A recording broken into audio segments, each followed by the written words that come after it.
950 The Fan, Rochester, an Odyssey sports station. It's time to start the show and talk about the sports we saw. Inside jokes and takes from Danger and Battaglia. Bills and the Sabres and the Amherst. Who gave a microphone to these jerks? Welcome to the sports bar, that's where you are. Welcome to the sports bar, that's where you are. Welcome to the sports bar, that's where you are. With Danger and Battaglia.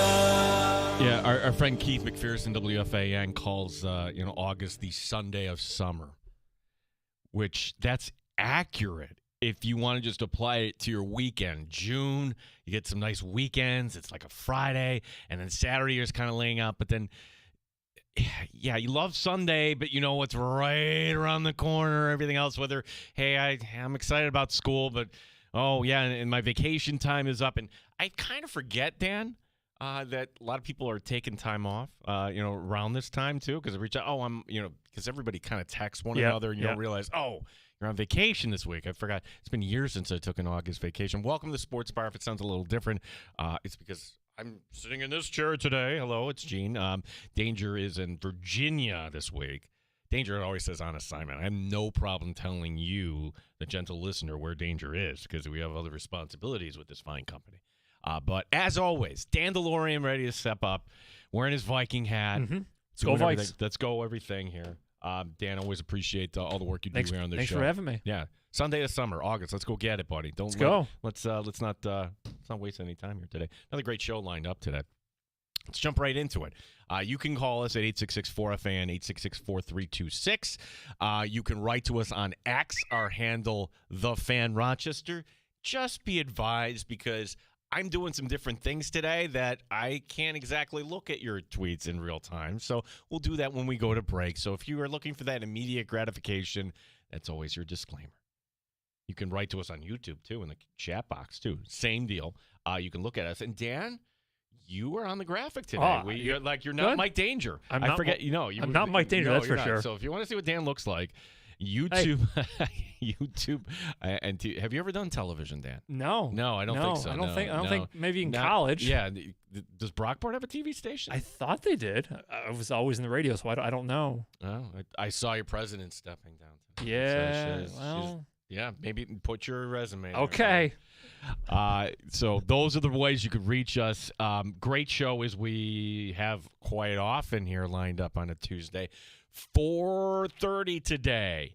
NFL Network's Michael F. Florio, fantasy expert. It was nice just to have Monday Night Football last night, just to have it on.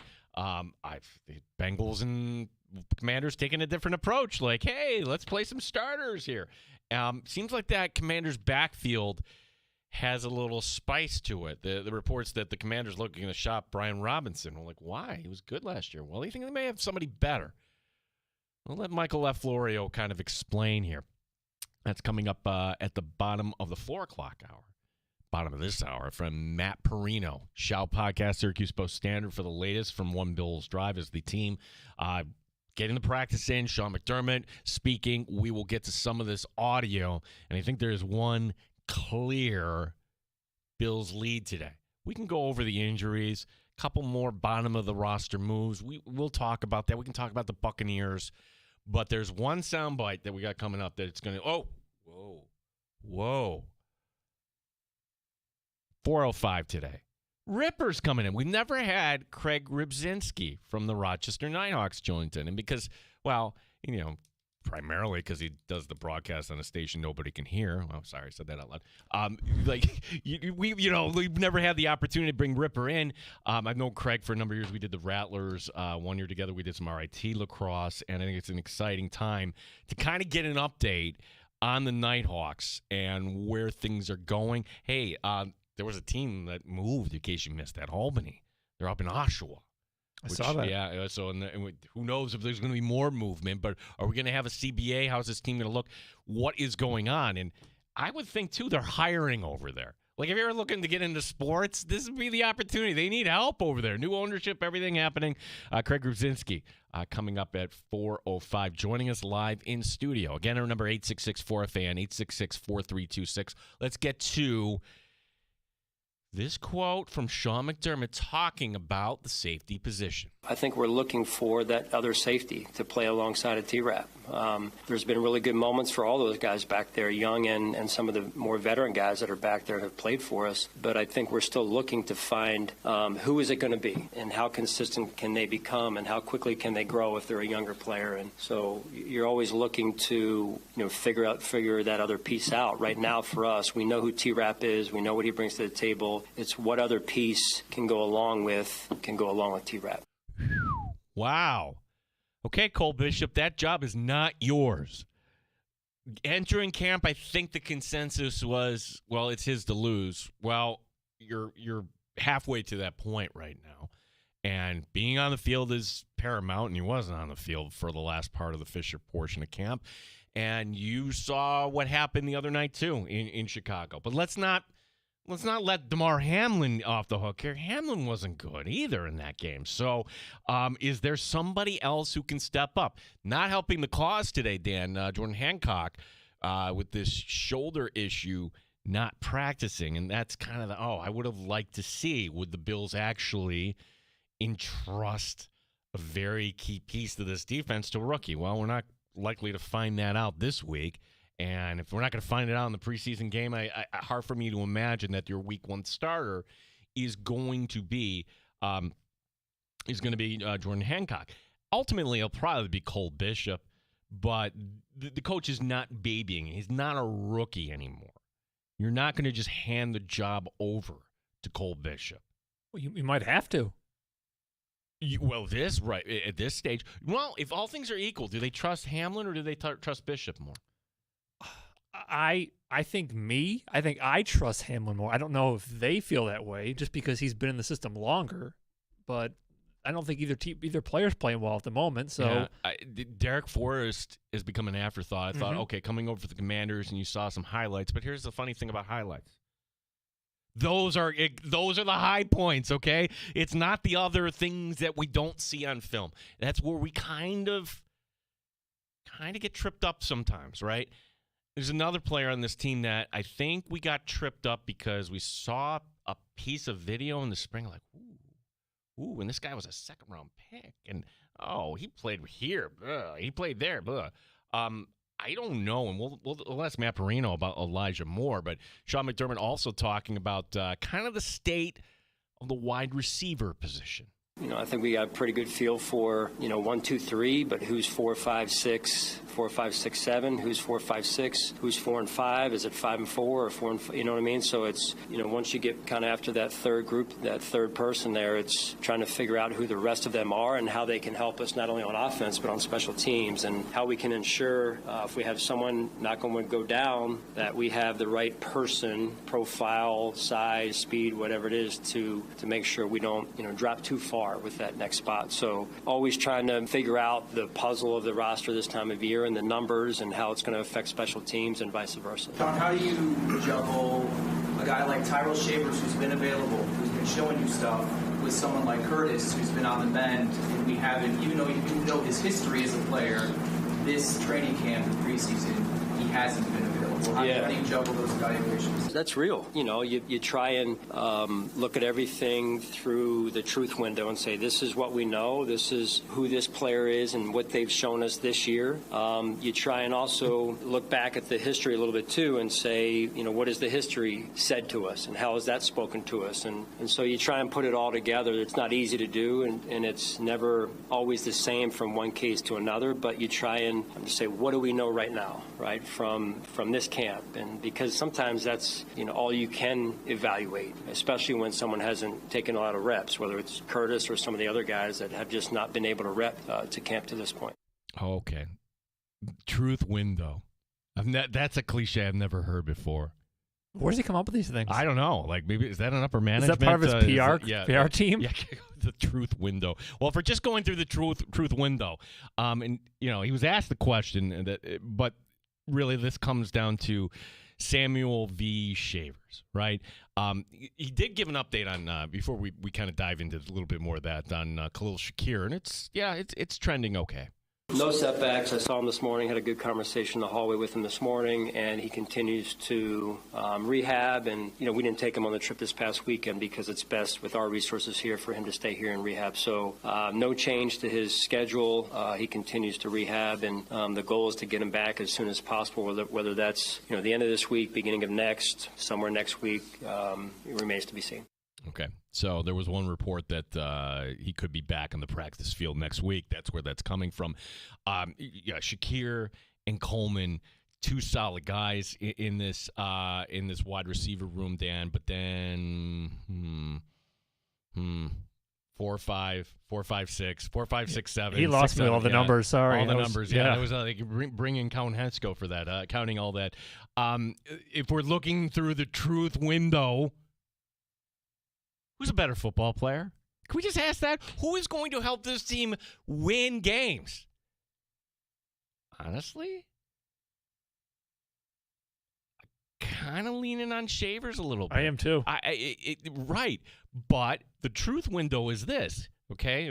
He can't say this out loud, but the truth is that's a bad contract that Curtis Samuel has. Yeah. You are underwater on that. It's a bad mortgage. So through the truth window, okay, for business purposes, Samuel's on this roster over Shavers. So can you carve out a spot for Tyrell Shavers? Unless there's some sucker out there. Is there a sucker who's willing to do a late round pick swap and take that big old number off the Bills' books that they don't have to pay? Call Cleveland. Yeah, exactly. Cleveland, you're going to want draft capital next year. What do you say? Hey, we'll give you our 6th next year for a 7th, and here's Curtis Samuel. I got a better one. Call Miami. No. I can't get around to helping divisional opponents. Okay. Are you really helping them? Are you really helping them, though? Well,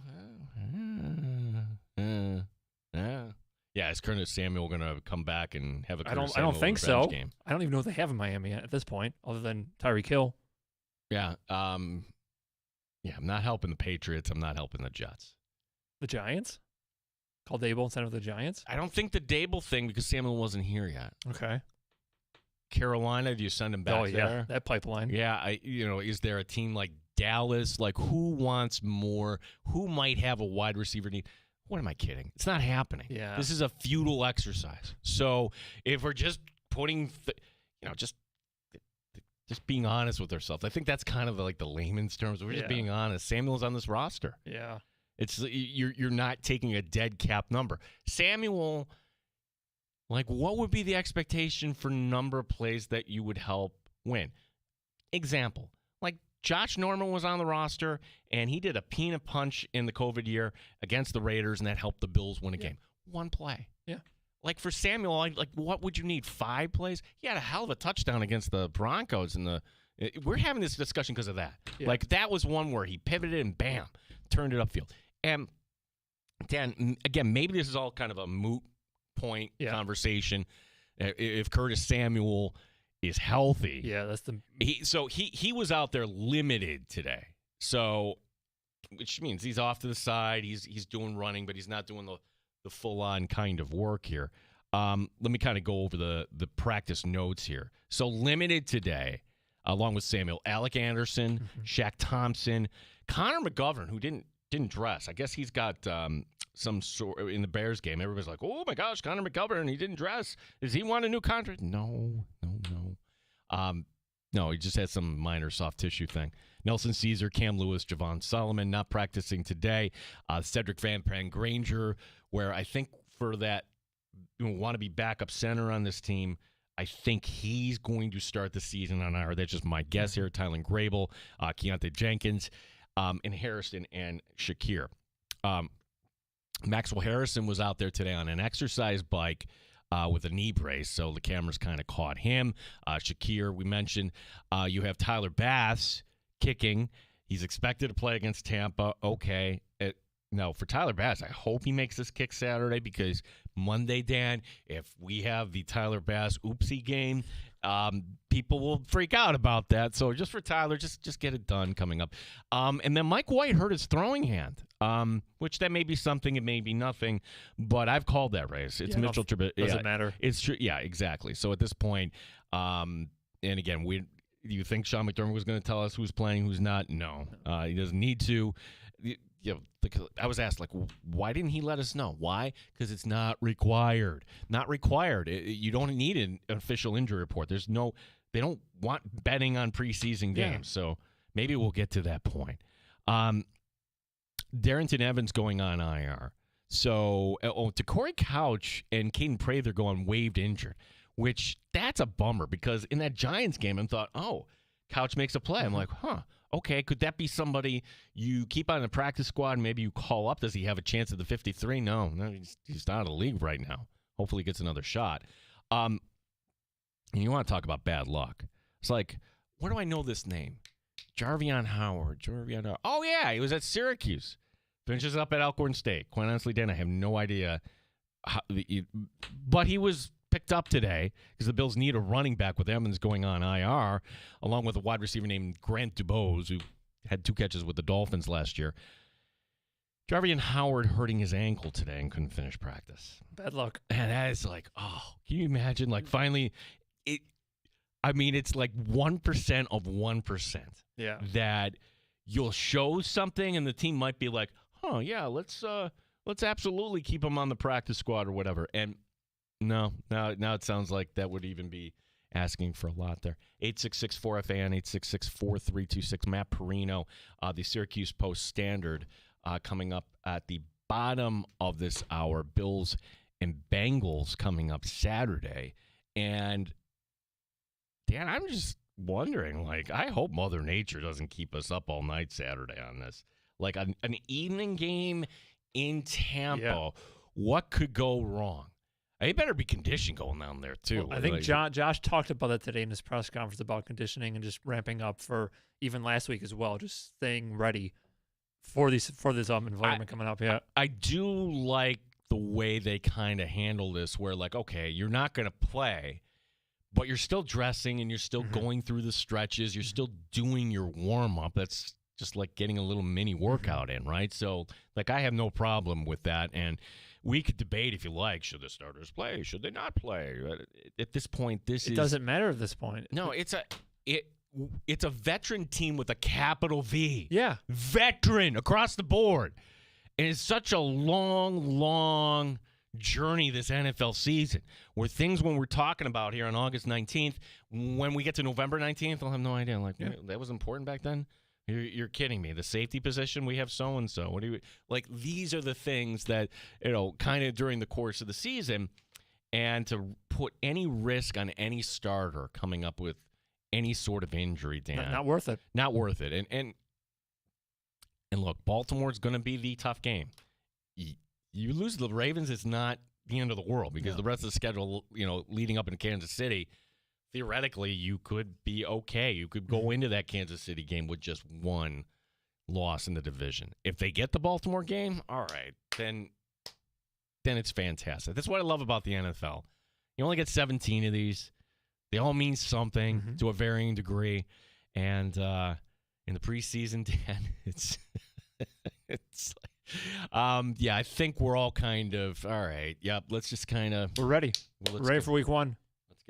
Let's get that moving.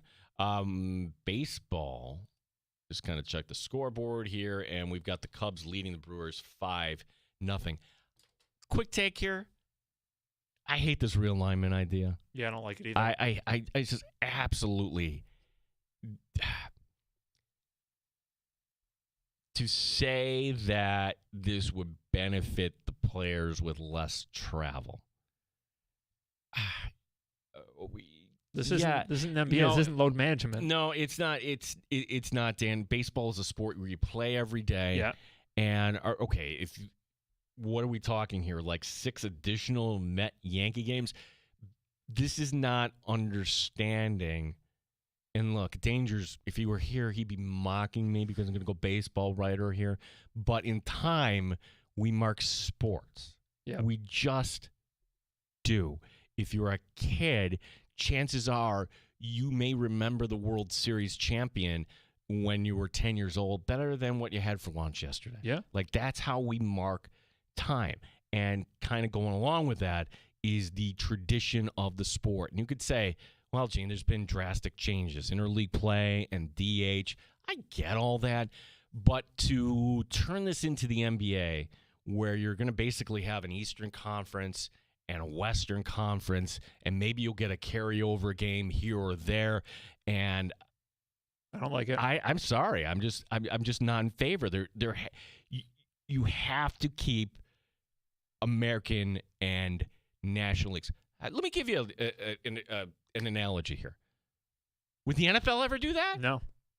Well, Dan, you could have the Jets and Giants playing every year, and it would cut down on travel, and you could have all these teams. You could come up with a Northeast division, Jets, Giants, Patriots, and people will do this as an exercise. But you know what? We love the identity of an AFC team and an NFC team. Yep. NFC fans, proud. Holy cow, are they proud? You know, go back, whether that's the Giants from the 90s or Cowboy fans reliving their memories, the Niners.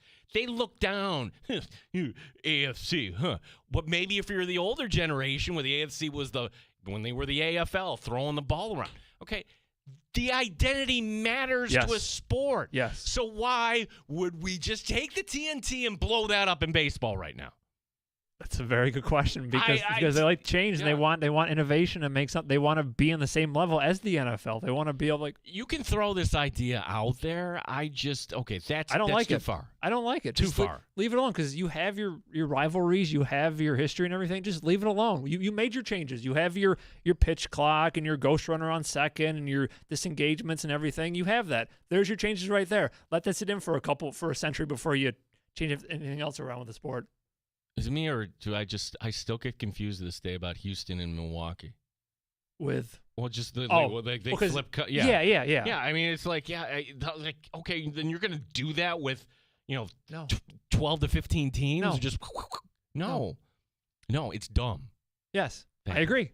You're right. Yeah, and get ready, Dan, because they tried this in minor league baseball, didn't work. Okay, because nobody was paying the price. Like, it won't be like the Eastern Conference and the Western Conference. It'll be the FanDuel and the Verizon Conference or whatever it is. No, it's like, Dan, if it's all about making money. No, I'm out. Matt Perino, Syracuse Post Standard will be coming up. Mike Danger's off today. The Dandalorian is here today. And your calls at 866-4FAN, 866-4326. My name is Gene Battaglia here on the Fan Rochester.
obsessed.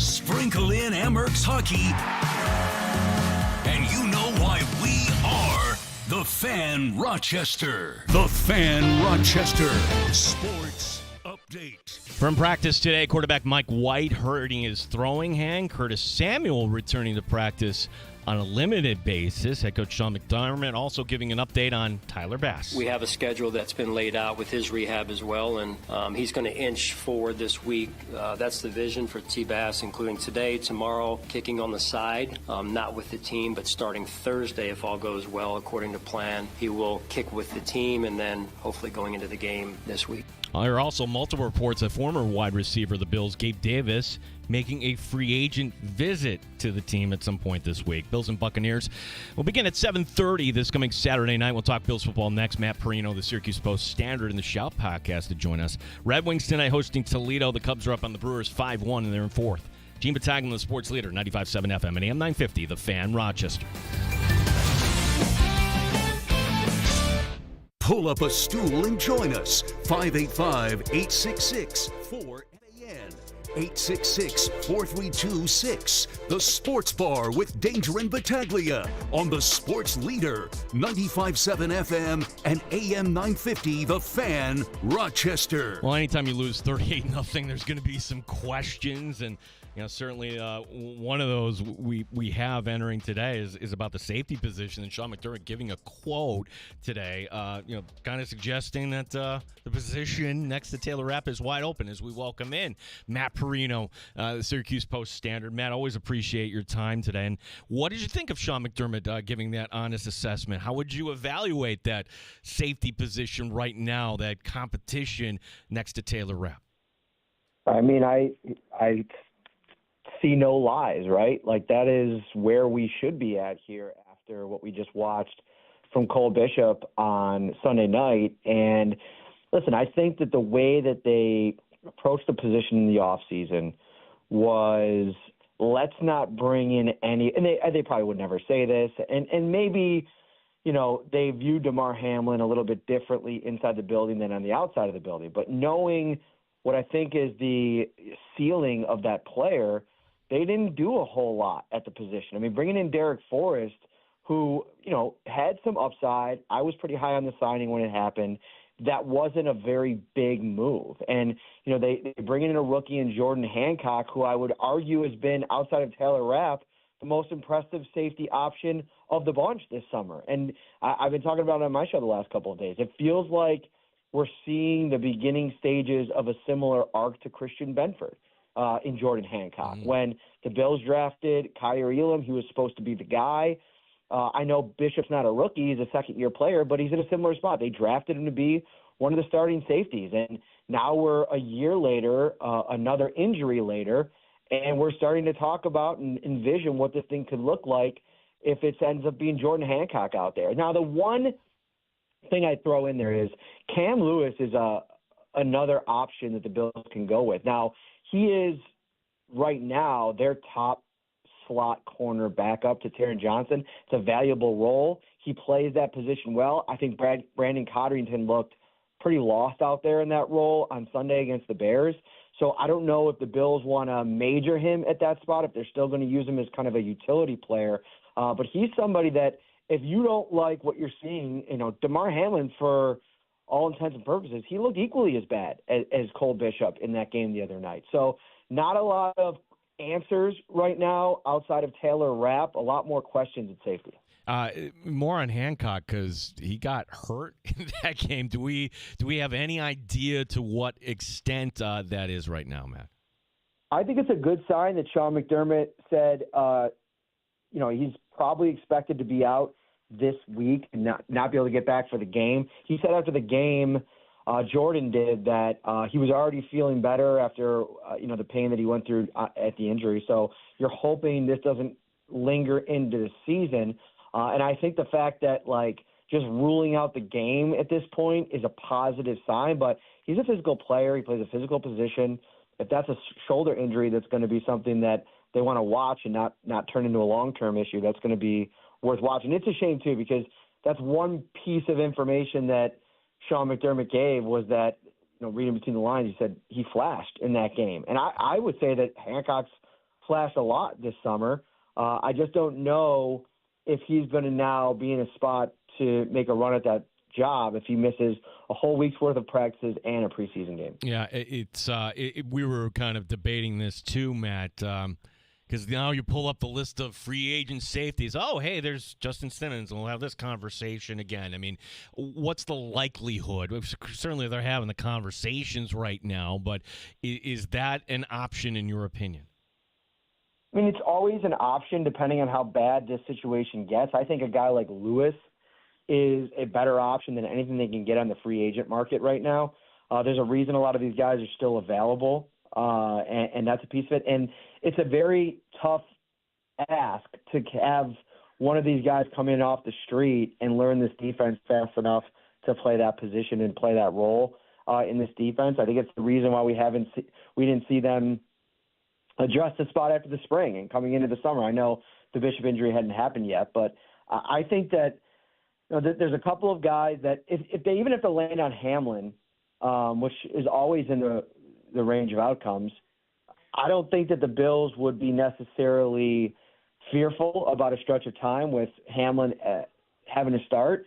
I just think we've seen what that looks like against some of the elite offenses, and especially at the start of the season, gives you a little bit of concern because of the opponents coming in here. Matt Perino, Syracuse Post-Standard, the Shout podcast, our guest here as he normally is on a Tuesday, giving us some good info. I'm also a little concerned about what is at the back end. We've been talking about this, back to the spring, about the corner position, and with Tre'Davious White, getting rested against the Bears. I didn't think that was a particularly good game from Dane Jackson, and I think it's kind of a bummer that the team going waived injured with Corey Couch. I thought maybe he could have been a guy that maybe at least you would have him on the practice squad. So, how big a concern is right now? If you were asking Sean McDermott, he just said he's always concerned. But your thoughts, Matt, about the corner position and the depth on this team? Yeah, I mean, the depth is something that it's good until you have to kind of start tapping into it and using it. And then those guys are going to be on the field. And, when Dane Jackson left via free agency, I think there was a reason why the Bills were willing to let that happen. They did release Tre'Davious White, who was making a lot of money. But again, off of those two injuries, there was a reason that happened. And so I think that the best case scenario was going into this season with a very young and exciting prospect in Maxwell Harrison at that starting cornerback spot opposite Christian Benford. And we're just probably not going to be able to see that anytime soon. Like, it felt like the update from Sean McDermott today on Hairston was, a little bit ominous. I would very much think that he's going to start the season on injured reserve, which will take him out probably for the first 4 weeks. Again, there's no reporting happening on that, just kind of my gut feeling on how far away it feels like he still is. He's out there. He's walking around. He's got a brace on his knee. I think those are all good signs. He's traveled on the road trips. All those things are good. But if he's going to have to get back into the practice setting, he's going to have to be cutting and backpedaling and doing all those things. Like, I think we're probably a ways off until he gets to a point where you'd be comfortable giving him a game day jersey. So looking at that depth, I mean, Jamarcus Ingram was the best boundary cornerback in that game the other day. And this is a guy that it feels like most of the summer we've been talking about him as maybe the odd man out. And I think now you have to start thinking, all right, is he going to be the kind of guy that pushes Dane down the depth chart? Could he compete maybe for a job with Tre'Davious White? I know he's going to start the season, Tre'Davious is, but if he struggles, like, how long is the leash there in terms of letting him figure things out? And again, I also think we want to see what it looks like with Trey out there for a little while, let him play a couple games, see how he's kind of settling into that role. It's a lot different when you have Benford out there on the other side and what you think the rest of this defense is going to be. So maybe he'll be all right. I just felt like in that first game against the Giants, he was targeted quite a bit. His tackling is going to be tested. His ability to stay with some quick, fast receivers is going to be tested. So right now, yeah, the secondary as one big group, to me, is that big concern right now for the Bills. We're talking to Matt Perino, Shout Podcast, Syracuse Post-Standard. You can check out his work. The one position every year, Matt, where, as fans that we kind of gravitate to is the wide receiver position because it's a little easier to evaluate. I'll just ask the question bluntly. Is Elijah Moore right now in danger of not making the 53? It's tough. I mean, is he in danger? Is he on the roster bubble? Sure. Like, I think that that's fair to say after the game that he had and the fact that it hasn't been the kind of summer that I think fans or maybe even the team thought based on his performance in the spring. But I do think that they tabbed him for a reason. The speed and the ability to separate are traits that I think that they want to add to this wide receiver room and not necessarily remove. So I think he's going to end up making the team. And I also think it's hard to evaluate some of these guys when they're not playing with Josh Allen. Like when he's playing with Josh Allen, I feel like he's been pretty good. And today in practice, it almost felt like there was I don't know the word. I feel like there was a consistent approach from Josh Allen to get the ball to Elijah Moore.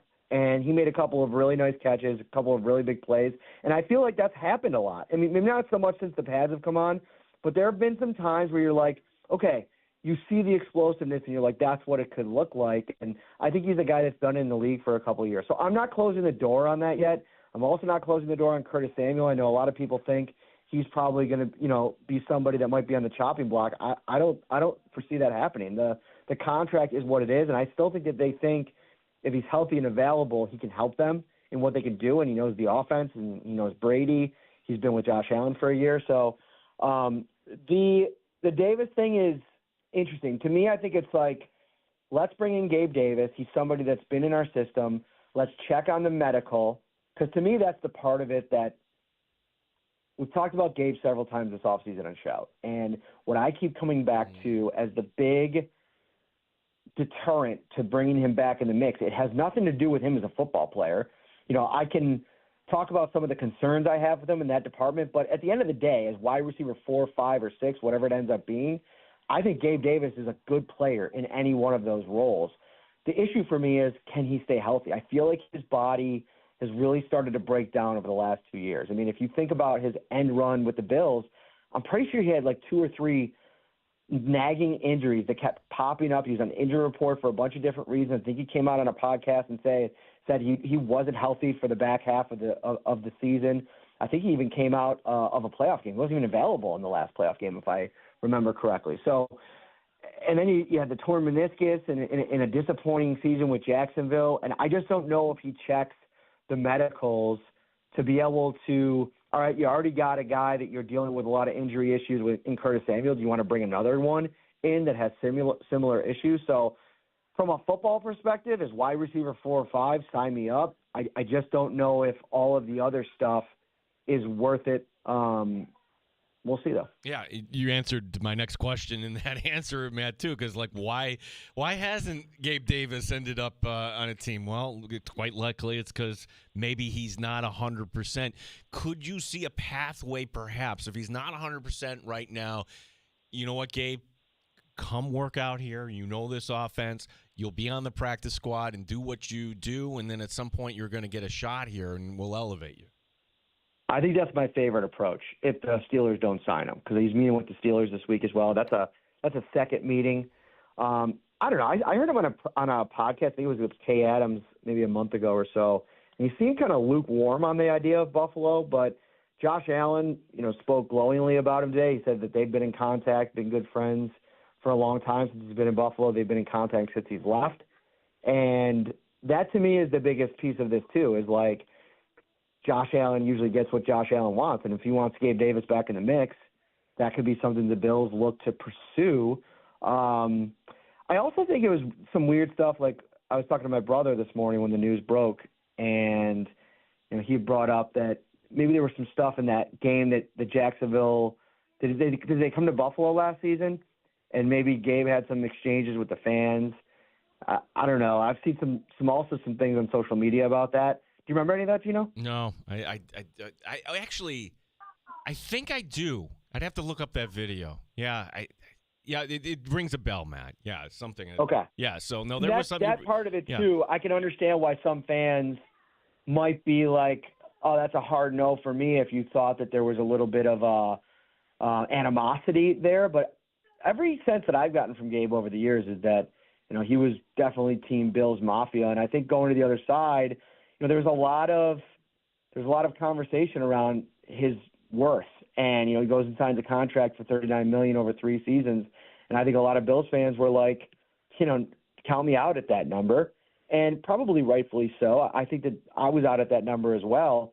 And maybe Gabe felt a certain type of way about that if he saw it. I don't know. Maybe there was a little bit of a animosity. But I do think these are it's one of the kind of stories that I feel like once you get a guy back in the mix, a lot of that kind of stuff is forgotten, if that's even an issue.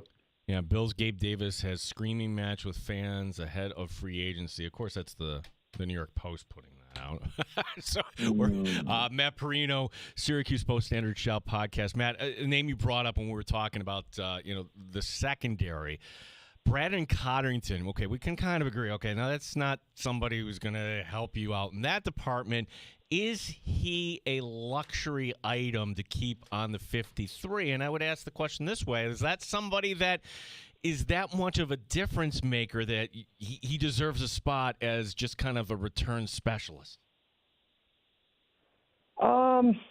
I think if you think he is going to be the primary punt returner and kick returner, that's a valuable position. And I thought he was a weapon in that department. The issue is, like, if you look at a guy like Laviska Shenault, there might be some opportunity to use him on offense. But the devil's advocate to that is how much, right? Like, he's not taking snaps away from Keon Coleman or Josh Palmer, Khalil Shakir. I would venture to guess that there's not a lot of offensive opportunities for Laviska Shenault. So if you think Codrington is a better option, specifically in punt return, we'll see about kick return and how that kind of materializes with the new rule. But I haven't seen anything from Shenault on the kick returns through 2 games that's wowed me enough to say he's head and shoulders better than Brandon Codrington. Not that he's been super explosive. Although I will say, when Codrington returns punts, he looks different. Like, he looks more explosive. And that's next to guys like Hamler and Elijah Moore, who are super explosive in their own right. So I think where I'm going to land on my 53, depending on something crazy happening, is Codrington filling the return role, just because I don't think like anybody else has necessarily stepped up to take it from him. Matt Perino, Syracuse Post-Standard Shout podcast. Tampa, the next game. Crazy to think that the Bills in the preseason have never played in Tampa Bay, and maybe part of it is, this time of year, as you know, it's a little sketchy when it comes to lightning and everything else. Matt, let us live vicariously through you. Are you able to finagle some sort of work, family, Orlando trip this coming weekend? I'm not. I was actually thinking about seeing if my wife wanted to just go down with me for the 2 days, but like I told you guys, we got the annual passes, and we're going on the 28th, the following week, for a little quick 3-day trip. So I just thought, listen, we don't need to go to Disney World like 6 times in a week, okay? So I'm going to pump the brakes there, but we're looking forward to that trip and getting down. It's funny, like, I would have probably told you that this Tampa Bay game at the beginning of the summer was going to be just such an afterthought, and now I feel like with what's going on at safety, it feels like Cole Bishop is probably going to play, and it's going to be a huge game for him. Some of the question marks at wide receiver. So I feel like this is going to be a really interesting week and to see how it plays out. Yeah, Matt, I'm going to ask you the question I'm sure you get asked frequently, as we do, and you don't know the answer to this, but what would be your best guess here? Does McDermott throw in some of the starters here coming up for this last preseason game? I don't think we'll see the real, like, starters, right? Like the top 3 receivers, the top 2 tight ends, Josh Allen, any of the defensive linemen or linebackers, like. But I think you're going to see some spot play, right? Like we saw A.J. Epinesa and Joshua Palmer. I think this week we're very likely going to see a lot of Elijah Moore and Curtis Samuel if he's able to go. Samuel ran in 11 on 11 today for the first time since the injury. Had a nice, I would say 70-yard, what I think would have been a touchdown. It was a really nice play. He looks prime, ready to go. I talked to him after practice. He feels ready to go. He said he doesn't feel like he's behind the 8 ball at all. He feels like he knows the offense. It's just about getting the body healthy and being ready to go for the season. So it seems like all hands on deck there with Samuel. But I wouldn't be surprised if we see him play on Saturday, and that'll be a big game for him. Yeah, and it's a big game for Tyler Bass too. Like, okay, make your kicks. Let's not have any, conversation about that on Monday. Matt, thank you so much for the time. Tell everybody about the schedule here for the Shout podcast and what they can go read this week at Syracuse.com. Yeah, we got you covered with the latest over at the website. We'll be live here in about 10 minutes over on Shout, and then we'll have shows coming at you all week long, and then I'll be in Tampa for the game. Matt, appreciate it. Safe travels, and we'll talk to you next week. All right, brother. Take care. Thanks. Matt Perino, Syracuse Post-Standard Shout podcast. And look, we would love you to listen to both. You can listen to him on demand. You can listen to us on demand, too. 4 o'clock hour. So, works both ways. Yes. Works both ways. Boy, oh boy. There's a lot there. There's a lot there. As we're kind of going through this, I think it might be Cam Lewis. Yeah, when he brought the name up. I think it might be Cam Lewis. Cam Lewis, as kind of the free safety, he knows where to be. He can tackle. He's not going to make a big splash play. But do they trust Cam Lewis more than Cole Bishop? Damar Hamlin, the floor is the floor. I think Damar Hamlin's on this team, and maybe this is the last year. Forgot to ask Matt this, too. It's funny how, when we were doing nearly 3 weeks out at Fisher, we kind of figured out some things accidentally that you will see in Hard Knocks. Now, tonight, we haven't even brought this up, episode 3 of Hard Knocks. And I think part of it is, okay, there was a lot of hype to it, and we saw it. Part of it is from where we sit here in the Flower City. Hey, it was really cool to see Rochester shots and Pittsburgh shots and the school and everything else. And, well, that's kind of over now. Yeah. So, okay, you're not – and we're we love our town. We're very provincial, but – still, nonetheless, it's your favorite team in this setting. And one of the things when we had Connor McGovern on talking about his pizza party. Yes. And so this is Aaron Cromer's daughter, Aaron Cromer being the daughter of the offensive line coach, saying tonight's the night we're going to see that. I'm like, oh, how did she get the advanced copy of this? It's a good question. I don't know. But Connor McGovern in the pizza party kind of just those team bonding things are important, Dan. So what was the name of Alan's group they had a couple years ago? He just called it the Dinner Society. Okay, yeah. But the Dinner Society, I picture.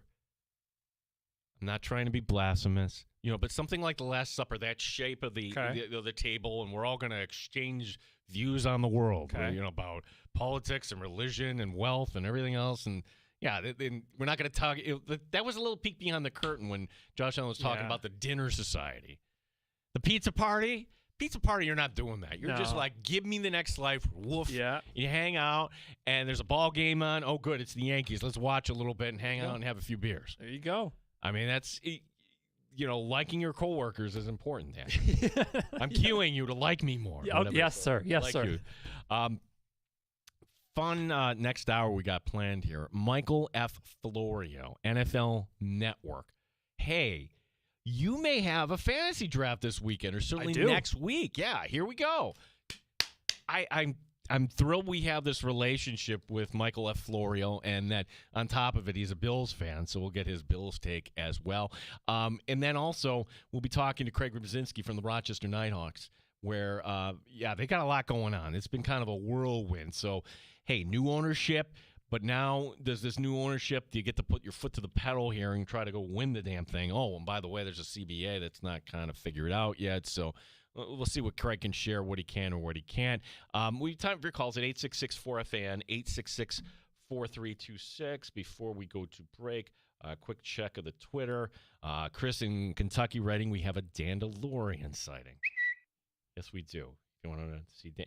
I always thought it would be kind of cool for our next event where it's out and about. We're working on some different things, by the way, for football season. That if Dandalorian would come out one of these times. Have to wait and see. You have a price, though. Appearance fee, Doesn't right? everybody have a price? You have a talent fee. Doesn't everybody have a price? Your prices will buy you a beer. What is that saying? The dangerous is it makes me happy, it makes me money? Yeah, see, you're quoting Danger. We'll get to Ripper here in a second. 866-4FAN, 866-4326. It's the Sports Bar, Rochester's only sports show locally. The Fan Rochester. You're listening.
All in one place, all at great prices. And here's another reason to come in. If you're already at Macy's and you saved so much, you could stop by the fragrance counter and pick up something for yourself, too. The best back-to-school styles are here now at Macy's. When your reputation's on the line, you don't leave anything to chance, especially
Western New York's electric leader. This is The Fan Rochester. The sports leader, 95.7 FM and AM 950, The Fan Rochester. WROC AM, WBEE HD2, and W239BF Rochester. The sports leader, 95.7 FM and AM 950, The Fan Rochester. An Odyssey sports station. The Fan Rochester. Sports update. From practice today, coming back to practice, Curtis Samuel on a limited basis. Quarterback Mike White hurting his throwing hand. Josh Allen on how he's working this August when he's not playing in games. Taking as many mental reps as possible, thinking what I would do if I was in the game. And again, just trying to keep guys on the sideline with juice and energy, and feel like the sideline throughout the game was pretty energizing. We had a lot of energy, so now we got to go on the field and put the best product out that we can, and that's what we'll do. Could the Bills be bringing back a familiar name? Gabe Davis will make a free agent visit to the Bills this week. It's the Bills and Buccaneers, 5 o'clock Saturday for our pregame coverage this week on The Fan. Red Wings tonight beginning a series against Toledo. Just one game in the majors where the Cubs are up on the Brewers 5-1 in the fourth. Gene Battaglia, the sports leader, The Fan Rochester.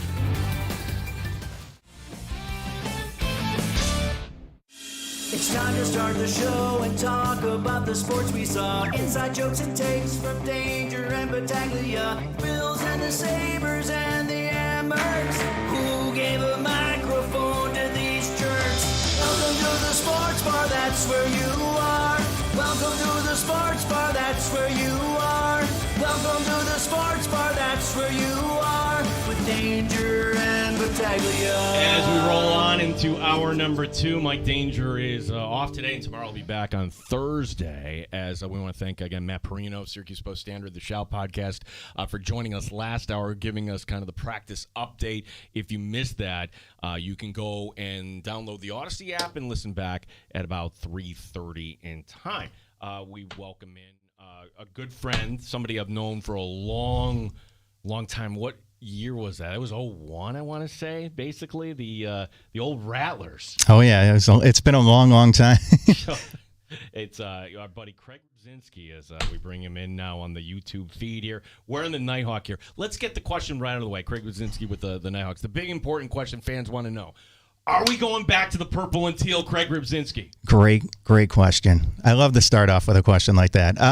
Unfortunately, this year, the home and road jerseys are locked in to the military green, black, and gold. But in a couple months, we'll have to submit our jerseys for the following season. I know that President Seneca and our general manager / President Dan Carey are listening to the fans. So they have heard purple and teal. They're probably hearing it in their sleep. But yes, that has been emphasized over and over again from our fan base. It's a new beginning, Craig. And when Kurt Stiers left, and you've been there since day one, right? Not day one, but like of that regime.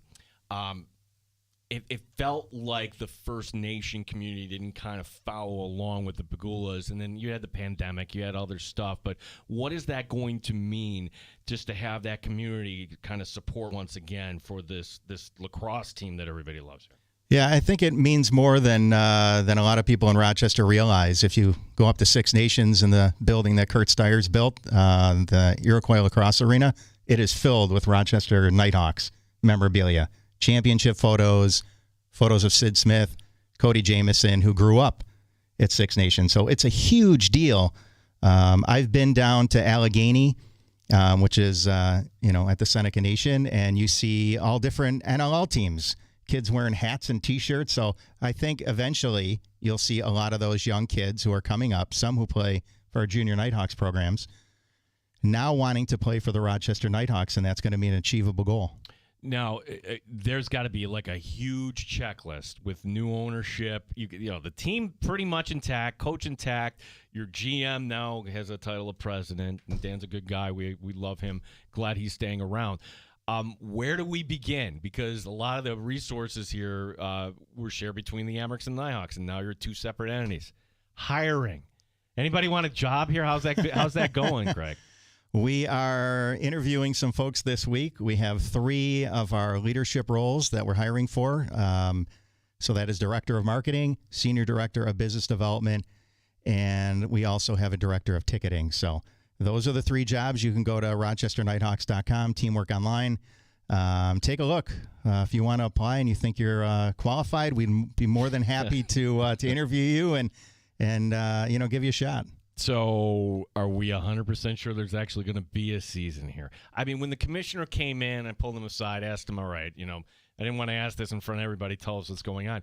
He didn't, he's going to put on a happy face, but I didn't get the sense that this wasn't something they could work out. But that being said, okay, it's August 19th and we don't have a deal yet. So, Craig, from everybody you talked to and your understanding, where are things at right now? Well, they pushed it back the 2 weeks. It was supposed to obviously start in the 1st, then they pushed it back 2 weeks. Now it's 2 weeks further. I don't really have that much of an inside, not working knowledge of the CBA, but I do think that they are diligently working to get this thing done. I mean, the league right now, you have a new ownership group in Rochester. You've got Albany. That right now looks like they're going to Oshawa, according to all the media reports. So you've got some movement. You got some players that are, you've solidified one ownership group in Rochester. Another ownership group has relocated. Hopefully they can find some stability outside of Toronto. And I think it's very important for them to get a deal done as soon as possible because there are some great things happening in the National Lacrosse League. Yeah, I in that report, I think it's widely kind of accepted now that Albany is moving to Oshawa, which some have pointed out it's actually kind of crazy that Oshawa is going to be closer to the center of Toronto than the actual Toronto Rock. That's correct. Yeah, the Toronto Rock play in Hamilton. Played in Mississauga the year before. Now they're moving back to Hamilton, who did a lot of renovations to their arena. So how do they still get? That's worse than the LA Angels. I mean, they're in Anaheim. Like they shouldn't be Toronto at that point. I mean, I think Oshawa might that's actually probably smart business. Like, hey, well, that market's kind of open. All right, we're going to go up there then. Yeah, it's a hotbed of lacrosse, that Oshawa, Durham, Whitby area. Whitby hosts provincials every year. There's hundreds of teams that compete from the little guys all the way up to older teenage kids to win a provincial championship, and that's like the biggest thing for youth lacrosse. So they're the center of lacrosse in the summer for box lacrosse. The one thing I think Gary Bettman did wrong, well, he's done a few things wrong, Craig, when with the whole Sun Belt expansion, kind of lost fact of, okay, these aren't the biggest markets like Quebec City, but they love hockey, and let's go to places that love hockey and can support it. Is that kind of what we're seeing now in the opposite direction here with the National Lacrosse League? Because I don't, there's other reports out there that, Laval could be in play for a team, which, okay, yeah, another place that I would surely love the sport here. So are we going to kind of shift away from the major markets here to markets that, hey, the arenas aren't going to be these 18,000 NHL-style arenas, but you know what? They're going to be packed with people that love the sport of lacrosse. Yeah, I think in the past they've expanded to bigger cities with bigger buildings. I think now they're just trying to find ownership that's going to be stable and that has some, long-lasting financial investment in that community. The markets that really stand out in my mind that have been huge successes that aren't in those quote-unquote major league markets, Saskatoon, so the Saskatchewan Rush, have done great out there. They have the CFL team, they have a junior team, but nothing else. And Halifax, right? Halifax has a junior team. It's a huge college town, and they've struck gold there. Like they've done a fantastic job, selling out that building. So those are two non-traditional markets that you wouldn't think like, hey, there's rabid lacrosse fans here. But yeah, if they can find good markets, I'm not saying that they wouldn't go away from a bigger market if they found, interest from an ownership group. But yes, if you can find a market that is craving a professional sport, and it's not necessarily a 15 to 20,000 seat arena, and it's 7 or 8. Yes, that's kind of, it's looking like the what we're going for right now. So, what do we attribute then?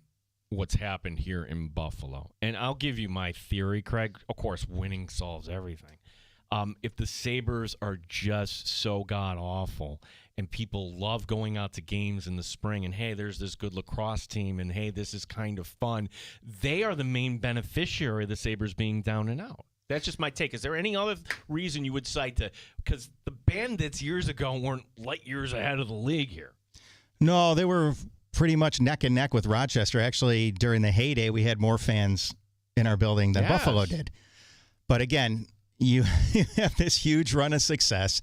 The Sabres are in their playoff drought. So, yes, people love teams that make the playoffs. You can see the Amerks attendance in the postseason always goes up because there's people from Buffalo coming in. For the Bandits, it's an affordable ticket. It's great entertainment, and you've got a winning product. And people, I'm from Buffalo, so Buffalo will support a team that is gritty, hardworking. Not necessarily do they have to be the best team or the winningest team, but a team that goes out there and gives, 100%. Craig, I'm saying this so everybody kind of knows this is not coming from you, but one thing that kind of always rubbed me the wrong way as someone who loves Rochester sports, loves the Nighthawks, when you had the team president tweeting out about the Bandits and never once saying a word about the Nighthawks, which I'm saying this is not you, but I've talked to people in the organization. It wasn't, it didn't go unnoticed, I'll put it that way. So now as I hand the baton off to you, what's that going to be like now, just kind of being on your own? You don't have to worry about any, potential conflict of interest or anything like, being tied up to the Bandits here. Yeah, it's funny how, everyone looked at us like, well, an owner shouldn't own two teams. Joe Tsai has two teams. He's got San Diego and he has Vegas. And then Terry and Kim Pagula obviously had the two teams in Western New York. So being on our own, we've done it before, with Kurt Steyers, and it was a very hardworking, dedicated staff. And we did a pretty good job selling tickets and getting out into the community. So I'm super excited to work with, the 12 to 14 staff members we're going to have and really put 100% effort into making the Nighthawks, bigger and better than they've ever been before.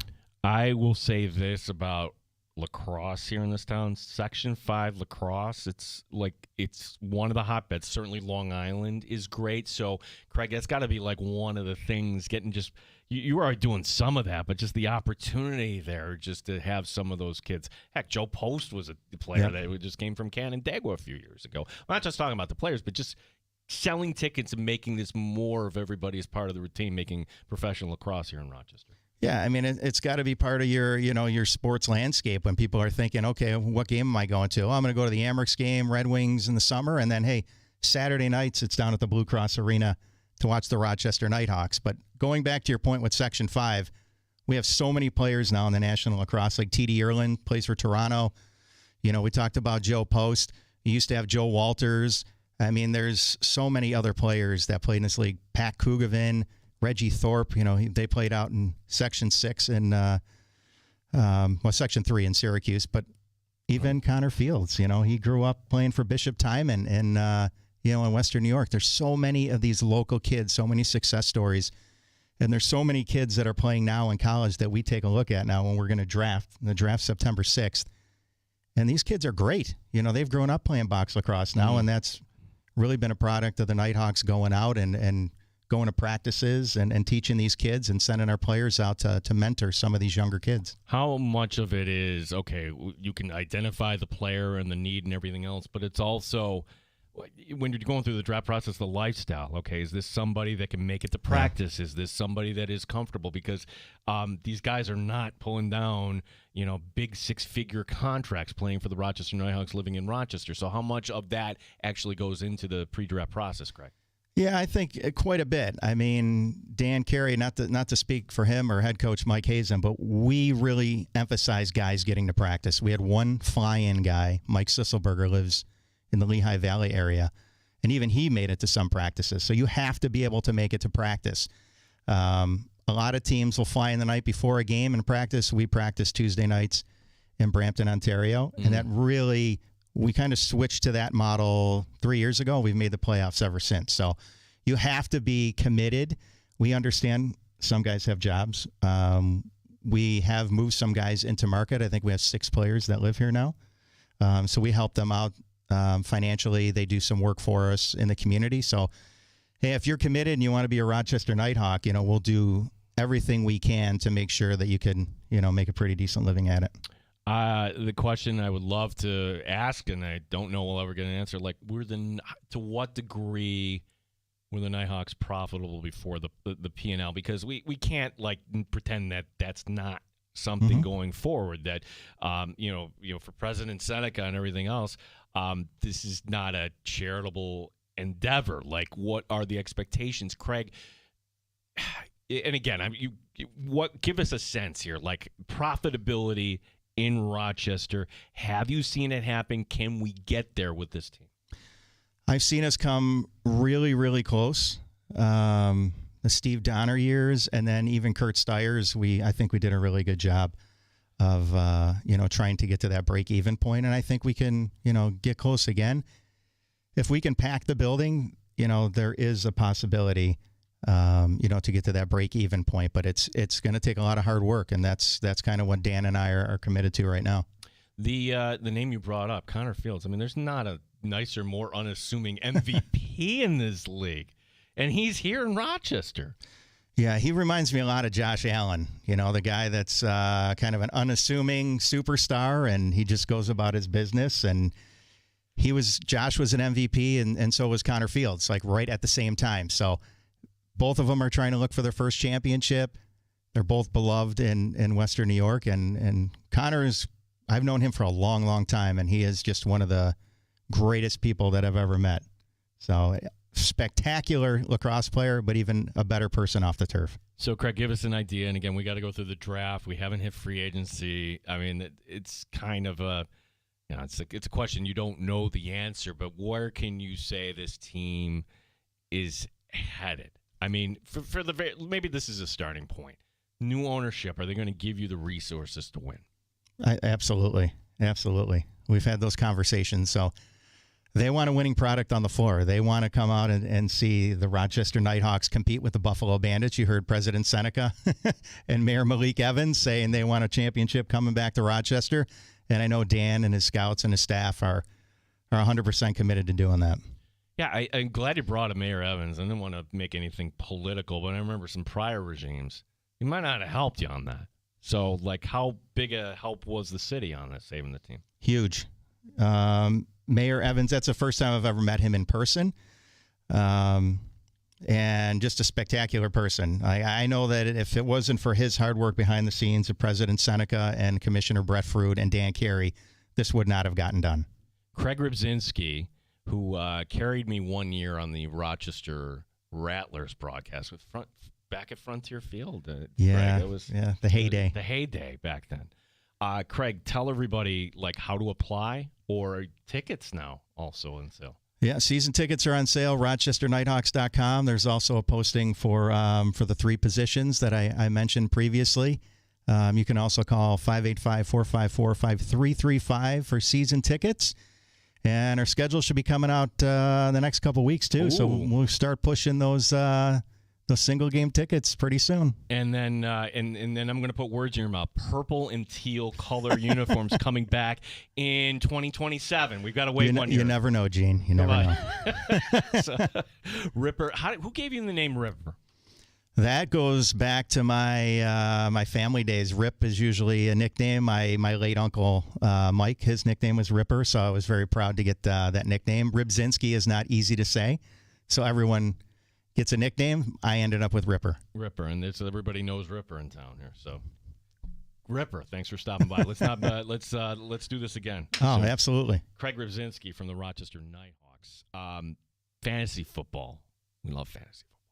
Yeah, we're going to talk a little fantasy football. Michael Lefloria will join us next. Time for your calls at 866-4FAN, 866-4326. Here on the Fan Rochester.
The Fan Rochester. The Fan Rochester Sports Update.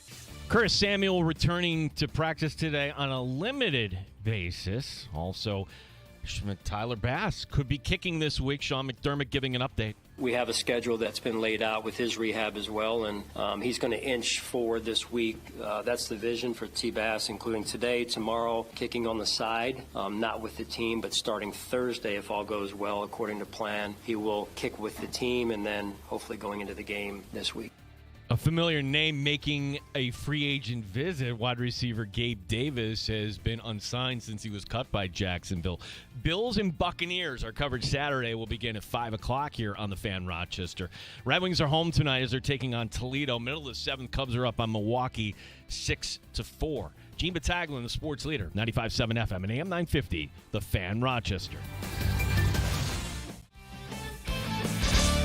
Straight up with no chaser. You're in the sports bar with Danger and Battaglia on the sports leader, 95.7 FM and AM 950 The Fan, Rochester. I think the weirdest story, by weird, I'm like, where did this come from? So yesterday, Dan, Adam Schefter, prior to Monday Night Football, tweets out, Ja'Cory Krosky-Merritt wants to be called by Bill. Where did that come from? Turns out that was his nickname growing up, because people thought he looked like Little Bill from the show Little Bill. Now you're that's way older, but oh my gosh, I had kids and we would sit and watch Little Bill. The guy who created Little Bill got canceled. I don't think Little Bill himself got canceled. Can't cancel a cartoon character, but and then after Schefter puts it out, Ja'Cory Krosky-Merritt gets in the end zone, and what do they identify him as? Ja'Cory Krosky-Merritt. I just wondering about this Commanders backfield as we welcome in our good friend Michael F. Florio from the NFL Network. Also, he's got a new pod we'll tell you about with Stevie Johnson. It is a lot of fun. Michael, always great to see you. How would you assess this Commanders running back room? Because it seems like, well, there's no such thing as a sleeper, but everybody's on to Little Bill now here. Well, thanks for having me. And this Commanders backfield is going to be it's an exciting yet tricky one, because Brian Robinson Jr. is still on the roster. Chris Rodriguez got the start last night and then was quickly pulled from the game. Everyone loves Bill. He got that touchdown. The runs besides the touchdown weren't all that great. He's got upside there, going to be cheap in drafts. I expect him to go somewhere in like that 8th, 9th, 10th round range. I updated my ranks today. I did rank him ahead of Rodriguez, but I have Austin Eckler just ahead of him because Austin Eckler is the one with a guaranteed role, right? Like, he is going to be the passing down back. I wouldn't be surprised if he is used in the run game a bit near the goal line. Like, I've always been an Austin Eckler stan, and I think he is much better near the goal line than he gets credit for. He kind of gets typecasted as being a small guy, even though he could squat a small house. So that is my preferred play, but that's like the floor, the safe play. If you want the upside, Bill is the way to go. I'm calling him the Big Beautiful Bill out of Washington. But yeah, it's going to be one of these backfields that I think we'll learn a lot more about in the next week or two. But I would say it's okay to get pieces of it right now. If you want to go after Bill or Eckler, whatever, just don't overpay for them. Don't chase the preseason hype and take them over people that you would be starting weekly or could be weekly contributors, something like that. My expectation, sticking with Washington, is at some point the Terry McLaurin, they'll figure this out and he'll be ready to go in week one. Should that impact your draft rankings whatsoever?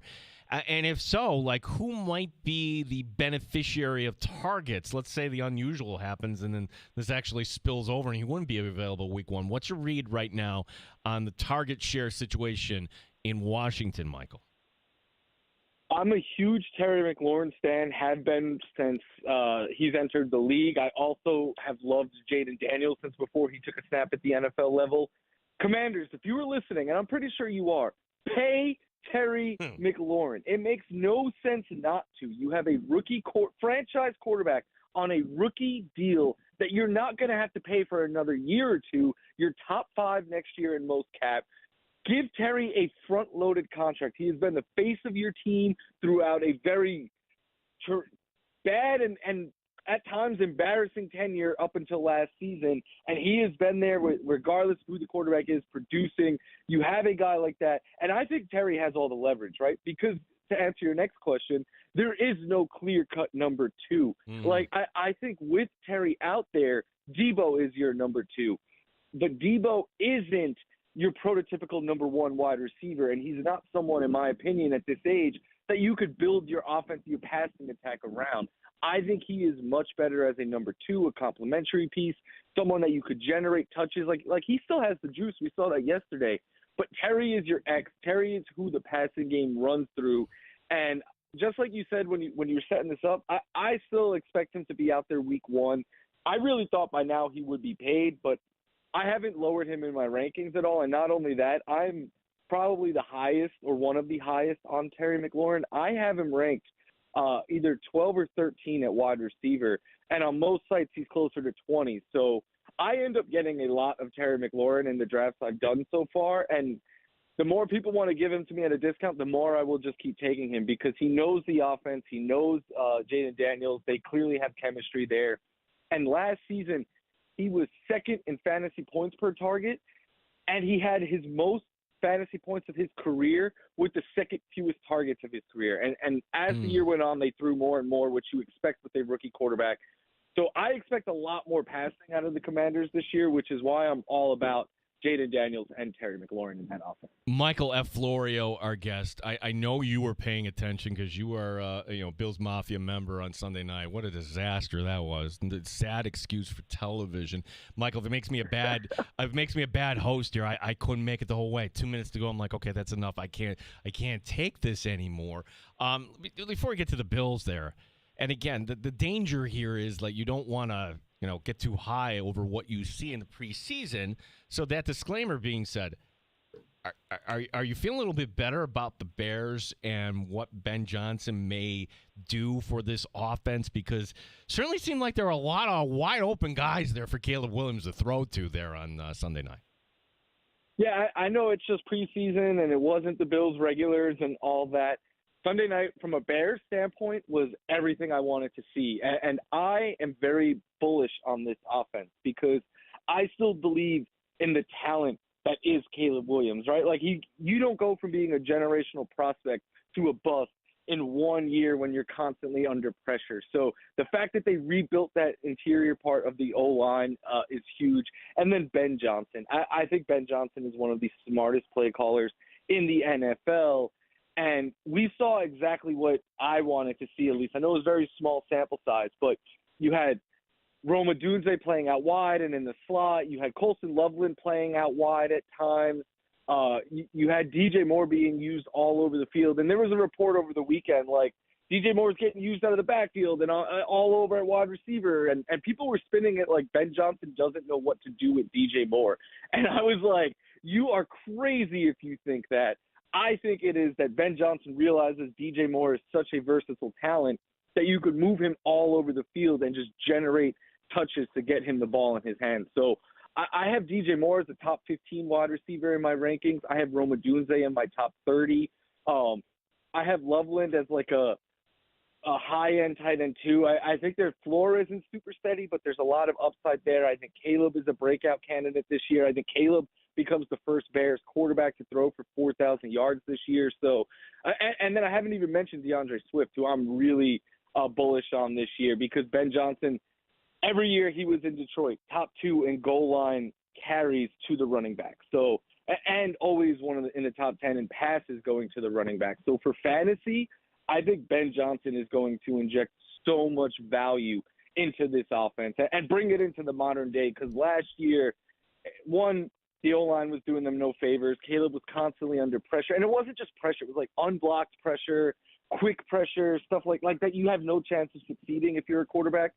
And then they weren't doing a whole lot of modern offense stuff that Ben Johnson is clearly going to bring. So I know Bill fans don't want to hear it right now, maybe after Sunday, but I think if you have a fantasy draft coming up, the Bears are an offense that you should want to target because of last year, you're getting them closer to the floor draft price-wise, but there's a lot of upside to be had with this offense.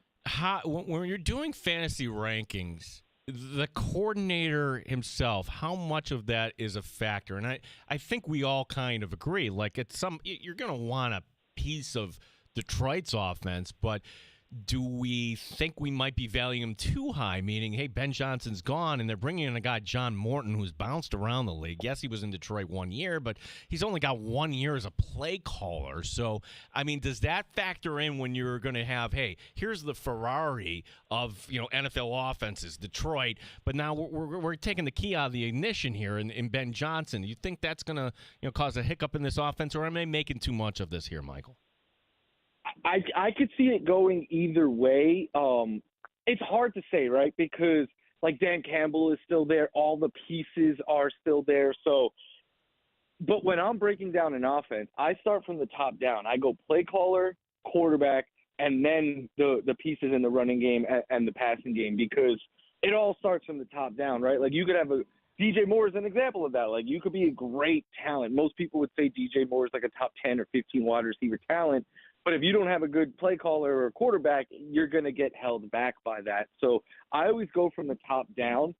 But with Detroit, it's interesting because, one, I have no concern with Jahmyr Gibbs. I believe that he is talented and explosive enough where, in fact, I think it could go the other way with Jahmyr Gibbs. I could see him being like Morton being like, you know what?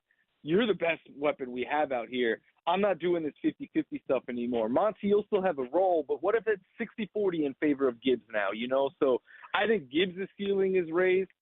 I really don't like taking David Montgomery because it feels like he has nowhere to go but down with the new play caller. Amon-Ra St. Brown, still worthy of a first-round pick, but I don't find myself taking him as much because he's not a field stretcher, so he's a little bit more volume dependent. I don't really find myself in love with Sam Laporta because he kind of felt like he was pushed up a bit by the play caller. I will say, though, I love Jamison Williams because what goes under the radar with Ben Johnson, he never threw the ball downfield. The Lions yearly are in the bottom 2 in deep ball percentage. Last year, only Miami attempted fewer deep passes than the Lions. So Morton comes from Denver. I know he's bounced around the league a lot, but most recently, last few years in Denver, who throws the deep ball at a very high rate. So I think if we get more downfield throwing, that could lead to a breakout season for Jamison Williams. And then I know a lot of people are worried about Jared Goff. I think the floor is in question. It's not as safe as it was with Ben Johnson, although it is still pretty safe in my opinion because of the pieces around him.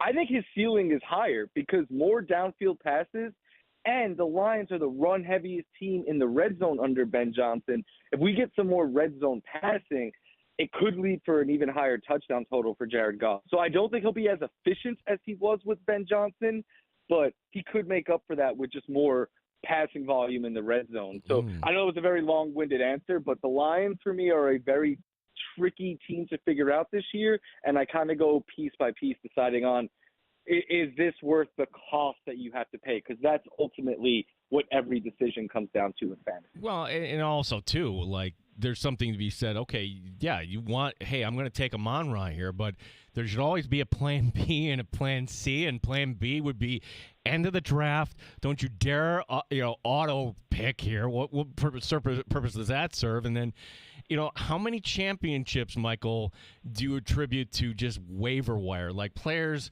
that maybe we've heard of now, but we couldn't even dream that that's somebody that could help your team win a fantasy championship. Yeah, I think waiver wire is just as important as the draft, right? Like, you're never going to win the championship through just one of those two ways.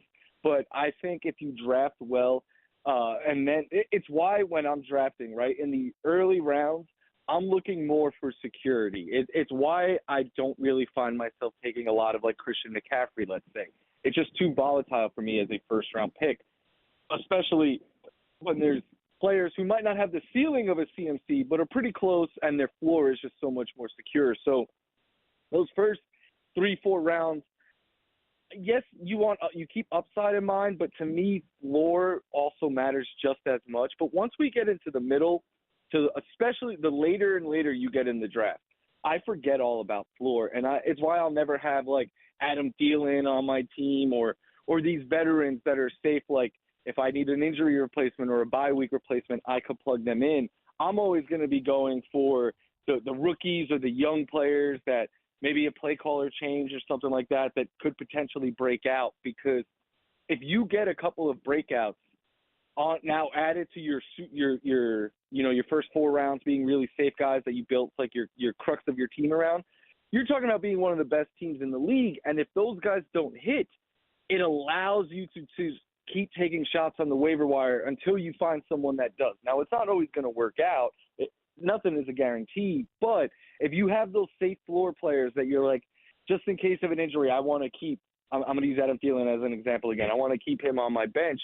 Well, then each week that's one less shot off the waiver wire you could take, and that prevents you from finding those breakout players. So, yeah, I think breakouts in the middle to later rounds and off the waiver wire are what win championships. Michael, you are also a big Bills fan. You've got a really cool new podcast with a player that I think we all kind of love, Stevie Johnson.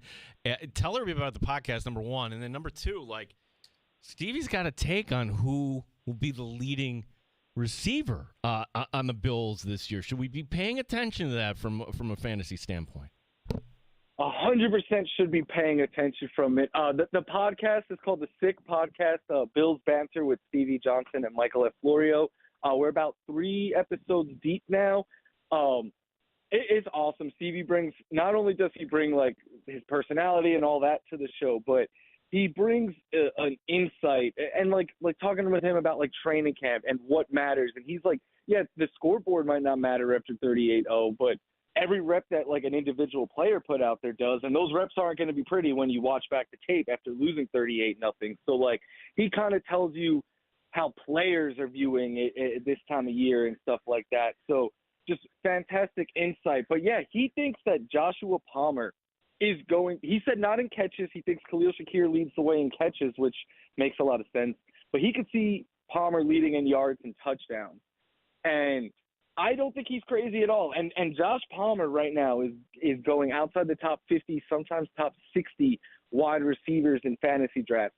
I keep saying it. Look, Coleman is Shakir is the floor play, but Coleman and Palmer are the upside shots. And one of those guys are going to hit, in my opinion, as the top outside wide receiver for the MVP of the league. Like, if it was Josh Palmer and Keon Coleman playing on, like, the Colts or something like that, yeah, I'm not getting excited. But you have targets up for grabs with Josh Allen, yeah, I'm going to throw a late-round dart throw. So I like Keon Coleman a little bit more. Stevie likes Joshua Palmer, but I'll say this.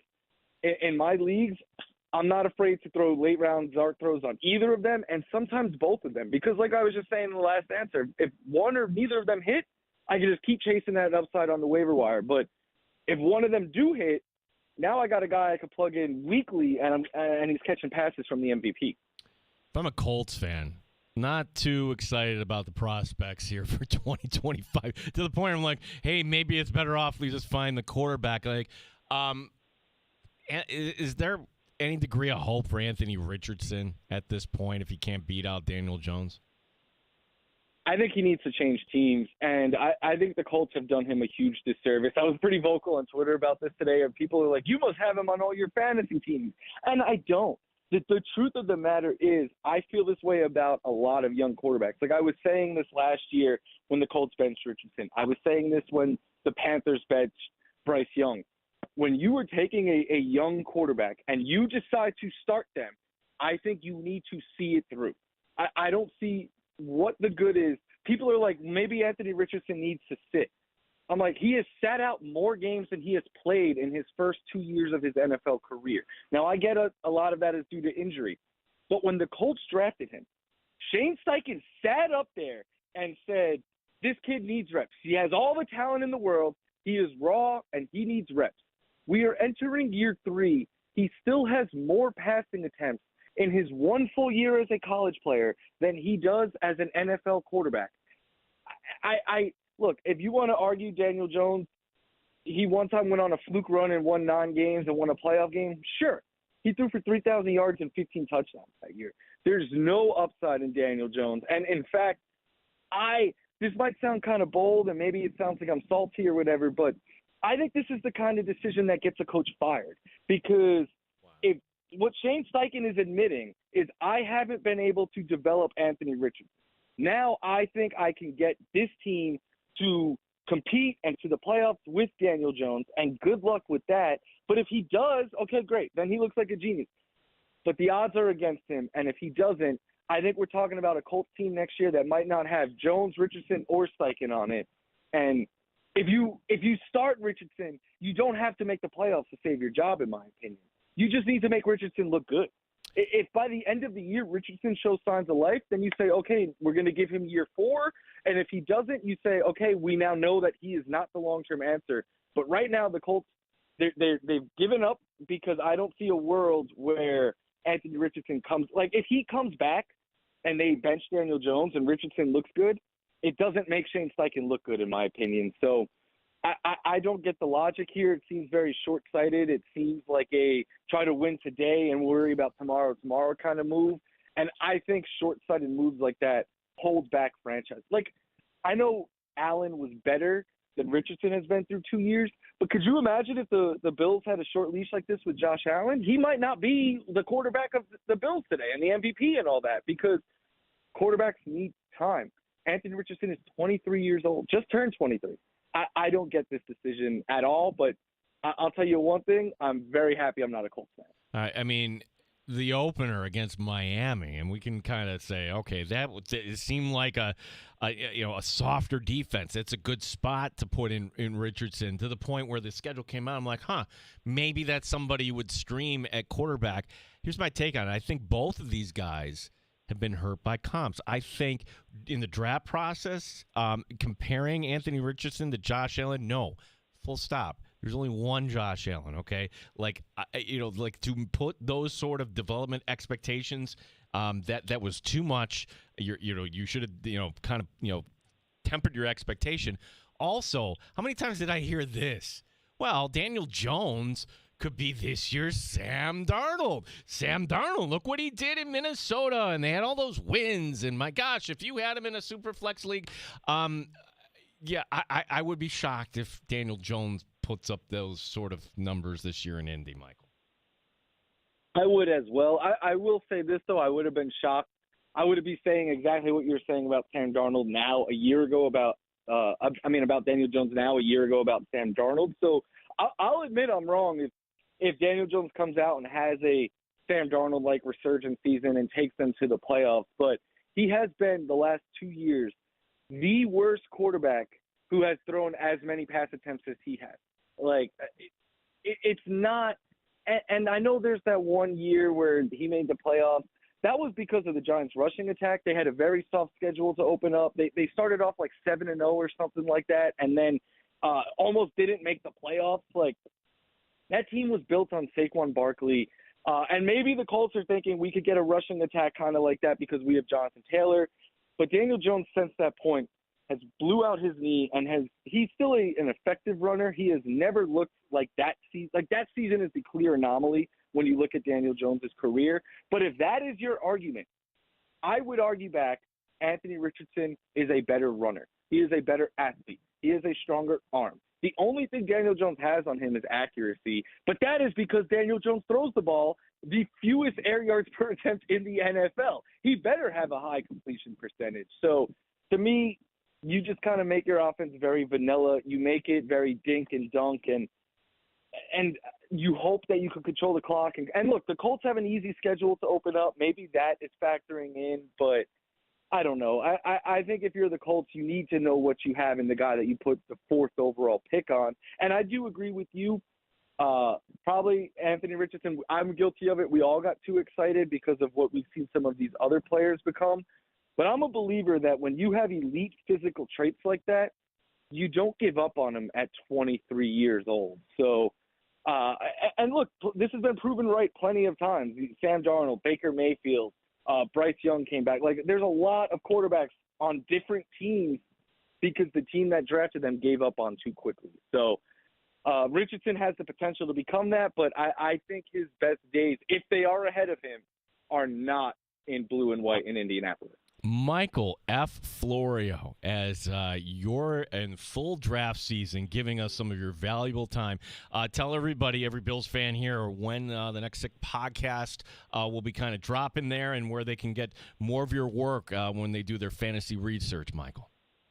Yeah, we just had an episode drop last night going over 38-0 and what the real the takeaways from it are from the Bills and the positives and the negatives, and Stevie Johnson breaks it down like only he could. So please go check that out. Otherwise, at Michael F. Florio on Twitter, Instagram, NFL Fantasy Live is back, Sirius XM, Roto-Baller, all the places you can find me. No shortage of options right now. And yeah, I'm probably somewhere talking or writing about a draft, but appreciate you having me, Gene, and really excited for Hard Knocks tonight. I am too. Tonight, I guess it's going to be the Conor McGovern pizza party. That's going to be the soft, fluffy story we're going to have. That he has these pizza parties, he told us, and the cameras did. They included. We didn't make the cut in episode 2, Michael. You know, sometimes we when Joe Andreessen, the camera was filming our interview. I'm like, okay, maybe they'll use it, and at least the first 5 minutes realized, oh, okay, they didn't use us. I've been on the lookout for you guys. I'm hoping to spot you. Well, this is it. They're back in Buffalo by this point, so we'll have to do it some other way. But Michael, we want you out in Buffalo at some point this season. Really appreciate your time as always, bud. Thank you for having me, and go Bills. Thank you, Michael F. Florio.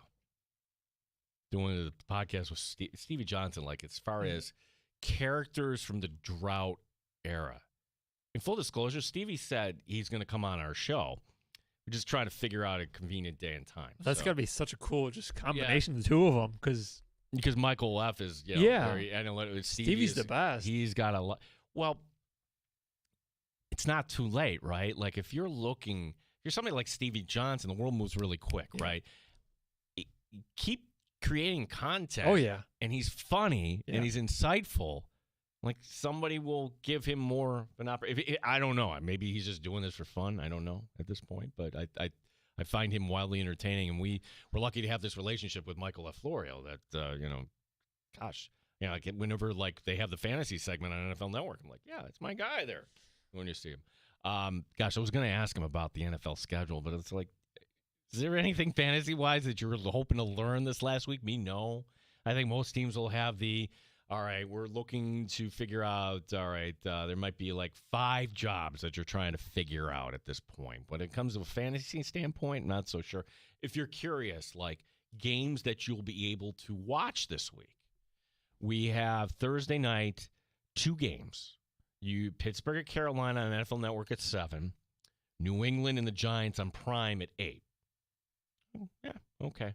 Friday, 2 games again. NFL Network has Atlanta and Dallas at 8, and Minnesota and Tennessee at 8 o'clock on CBS.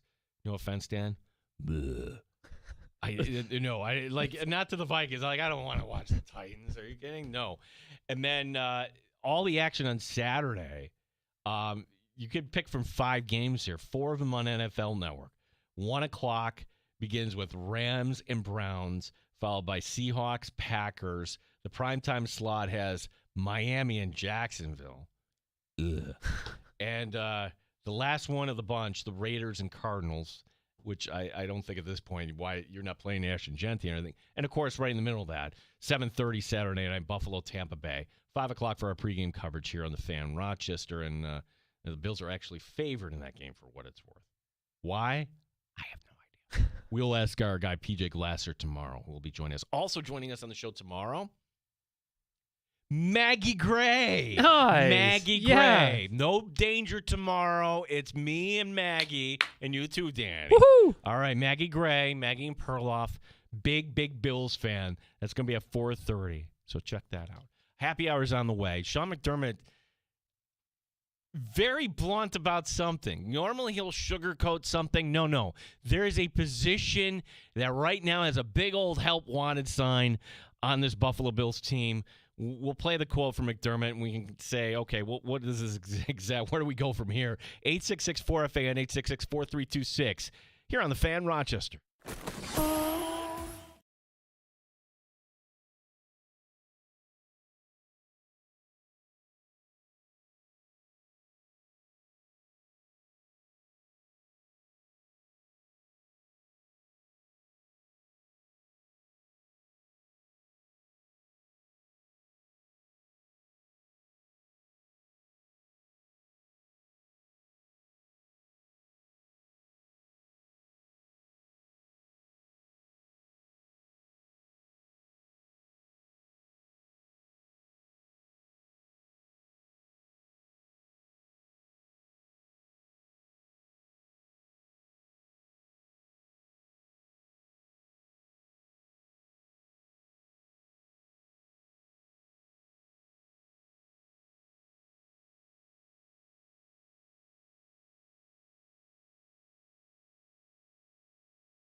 Sports leader, 95.7 FM and AM 950, The Fan, Rochester. WROC-AM, WBEE HD2, Rochester. And streaming online and in the Odyssey app at The Fan, Rochester. The sports leader, 95.7 FM and AM 950, The Fan, Rochester.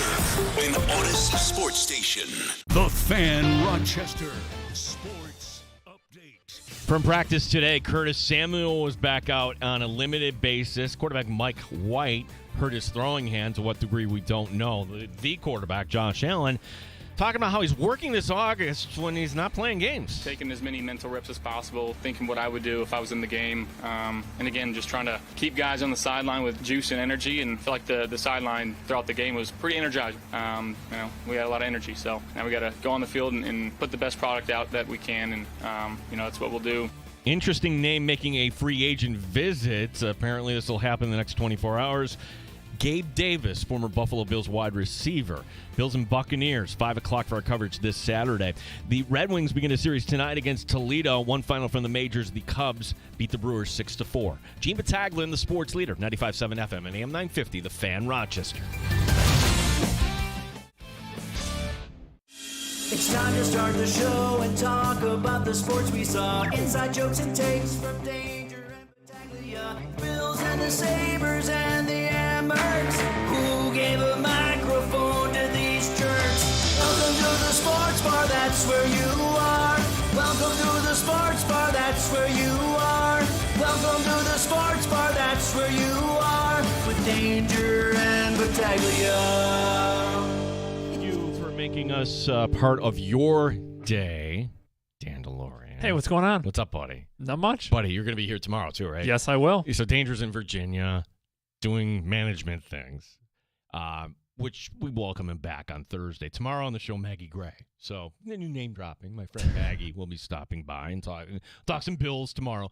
Tonight, Hard Knocks, which we really haven't kind of dived into all that much today because, well, we watched episode 1, and hey, it was cool to see the scenes from the city and the Pittsburgh and the school campus, all that. And then episode 2, like, wow, that was pretty quick, and that's it. So there's not going to be any more Rochester/Fisher recalls tonight. But one thing we did learn is that, yes, making it into the episode tonight, according to Aaron Cromer's daughter, is Connor McGovern's pizza party. Sounds good. So the pizza party will be a thing.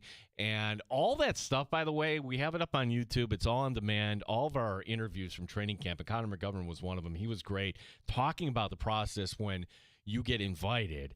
And it's a strike system. If you get invited, the expectation is you're going to be there. And if you no-show, well, there's other people who want his pizza. Oh, yeah.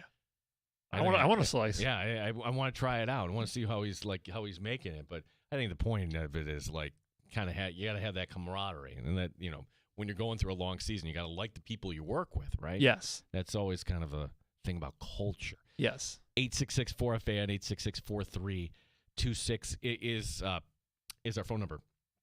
As we talked to Matt Perino earlier, if you missed that, it's about 3:30 in the Odyssey app. You can listen to it.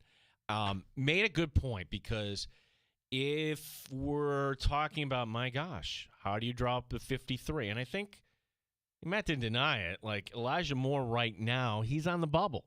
Elijah Moore, where, my gosh, they didn't know how to use him with the Jets. And, well, who was throwing to him in Cleveland? Well, we haven't seen all that much. But Matt made a salient point being, hey, Josh Allen hasn't been out there. Mm-hmm. So, when Matt and other people are watching practices, and apparently Elijah Moore had a good practice today with Josh Allen throwing him the ball. So I'm going to put that on pause because okay, if I'm doing my exercise because of the money with Samuel, he's on this team because he means so much on special teams and culture and everything else. I think he could be a good receiver. I think Shavers is on the team. That means Elijah Moore, not necessarily.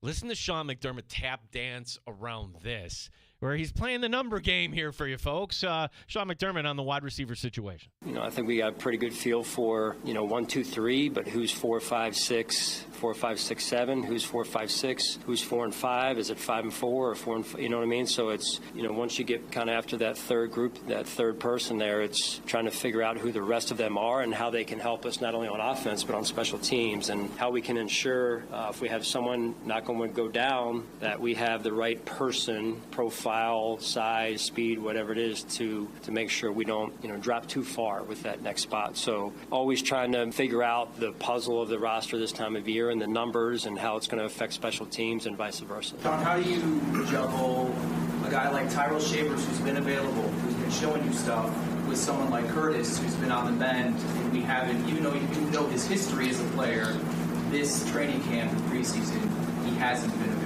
How do you juggle those evaluations? That's real. You try and look at everything through the truth window and say, this is what we know, this is who this player is and what they've shown us this year. You try and also look back at the history a little bit too and say, what has the history said to us and how has that spoken to us? And so you try and put it all together. It's not easy to do, and it's never always the same from one case to another, but you try and say, what do we know right now, right, from this camp? And because sometimes that's all you can evaluate, especially when someone hasn't taken a lot of reps, whether it's Curtis or some of the other guys that have just not been able to rep to camp to this point.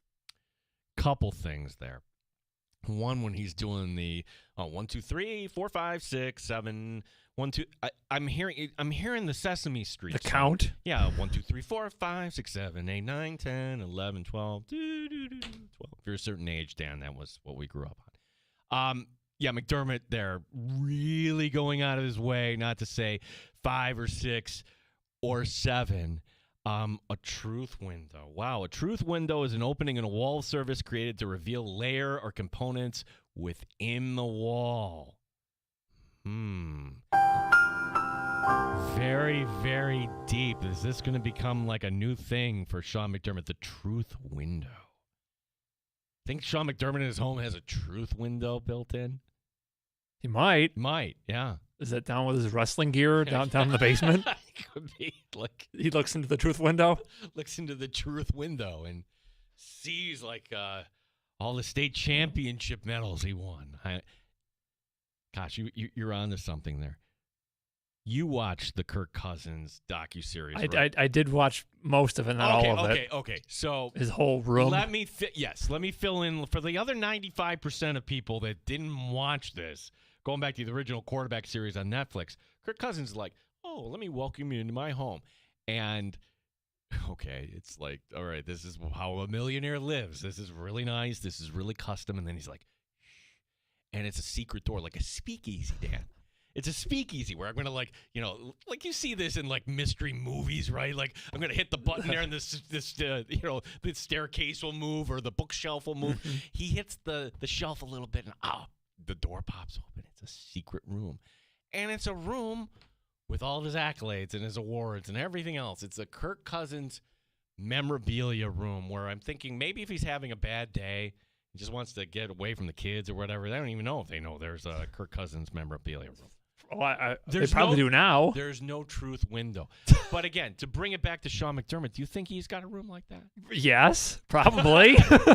He's got a room with him pinning some 17-year-old to win the Pennsylvania State whatever wrestling championship. 100% there's a Sean McDermott room. Oh, yeah. Yeah, there's a truth window. Oh, my goodness. Look, we're having fun with that. There was another cut, though, that he's going to be a little bit more blunt. Now, you, the Bills fan, you saw it on Saturday night. Okay, yep, multiple things can be true. That's one of our sayings here in the sports bar, right? It's true that the Bills sat virtually every starter and kind of treated this for what it was. So, okay, Bears won. Yay. That being said, the guys who were out there, PU, and we immediately identified two guys that should know better, Damar Hamlin and Cole Bishop, and to the point where, like, wait a second, do the Bills actually have a problem at safety? You're not going to hear those words coming out of Sean McDermott's mouth, but Sean McDermott is saying pretty much Right now, that job is wide open. I think we're looking for that other safety to play alongside of T-Rap. There's been really good moments for all those guys back there, young and some of the more veteran guys that are back there have played for us. But I think we're still looking to find who is it going to be and how consistent can they become and how quickly can they grow if they're a younger player. And so you're always looking to figure that other piece out. Right now for us, we know who T-Rap is. We know what he brings to the table. It's what other piece can go along with T-Rap. To quote Scooby-Doo, ruh-roh. Uh-oh. Oh, wow. Wow. Like for Cole Bishop, we knew that wasn't good. It hasn't been available. For Damar Hamlin, I'm thinking, gosh, they wouldn't, would they? I think Damar Hamlin. Matt Perino brought up a good point. And as we're kind of going through this journey, who actually might end up being the starter? Now, let's clarify. Most teams will have what they call a strong safety and a free safety. You drop the strong safety down low. Back to Poyer and Hyde. That was some of the things that made this Bills defense unique, that they're pretty interchangeable. By and large, it was always Micah Hyde dropping down and Jordan Poyer, but Jordan Poyer we saw a bunch of times drop down in the box. Taylor Rapp, that's his strong suit. If you were going to put Taylor Rapp in a traditional, 4-3 defense, he's your strong safety. Okay, agreed. Well, wouldn't in a traditional defensive sense, Cam Lewis look kind of like a good free safety there? Yeah. I think like Lewis is somebody that, to be fair, for many years, I always kind of gave the wait, you're still here award. I always thought maybe he got kind of the benefit that you went to UB and you know what? He did everything the team asked of him. And week 2 last year, coming up with week 1 against the Cardinals, I think it was 2, coming up with plays. So he's on this team, but why not as a starter until you get everything else figured out? Boy, I'm going to be fascinated Saturday, Dan, just to see who plays. McDermott isn't telling you right now. Perino is saying, no, don't expect it. We can't say anything for sure. And we may not even know right up until kickoff. But you better believe that whoever is going to be next to T-Rap is going to get a look, whether that's Bishop or Hamlin or Camless. Hancock is the big disappointment. Not a disappointment, the fact that there's something there, but he was one of the players that did not practice today. Jordan Hancock. Could the Bills actually, if he gets healthy enough in time to play this game, could they actually entertain starting a rookie at safety? What about Derek Forrest? I know Perino asked McDermott today about it, but I don't remember what he said about it. But did you bring Forrest in for that whole reason? For whatever reason, he hasn't practiced. And you would think he's a veteran. Yeah. You would think that Sean would be more high on having him there because you want to have more veteran. You had 2 veterans before with Poyer and Hyde. I guess maybe with Forrest, because when he came over from Washington, we're looking at some of these open field tackles and like, they're dumb. Why would they let him go? Could be just as simple as we're seeing the highlights. We don't see the full picture on that. But I never got the sense that, since training camp began, that Forrest is on this team. No, but I just know Sean likes to have a veteran presence back there, and you would think that you would have thought he'd be back there. I mean, they brought in A.J. Klein all those years.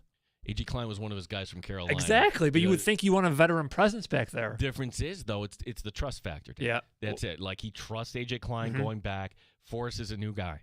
And, yes, he's a veteran, but if he's not picking up everything, it's the trust factor. Yep. That's really what it is. Now, I have seen this. I'm going to restate my position. Maybe I'm going to be very, very blunt.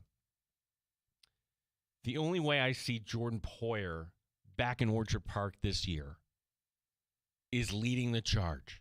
Yeah. No, this isn't Micah Hyde 2.0. Put him on the practice squad. Let him be a coach. No. Practice squad should be for guys that, hey, you're the next man up. We don't have to go. Like Jordan Poyer, there's nothing left. And you know what, Dan? There's no shame in that. He had a fantastic career. Oh, yeah.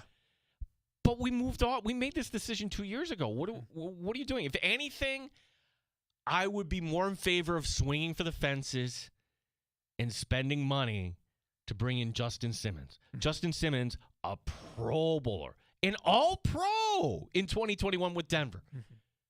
Does he have anything left? Was with Atlanta last year. Not so good. And why is he out there right now?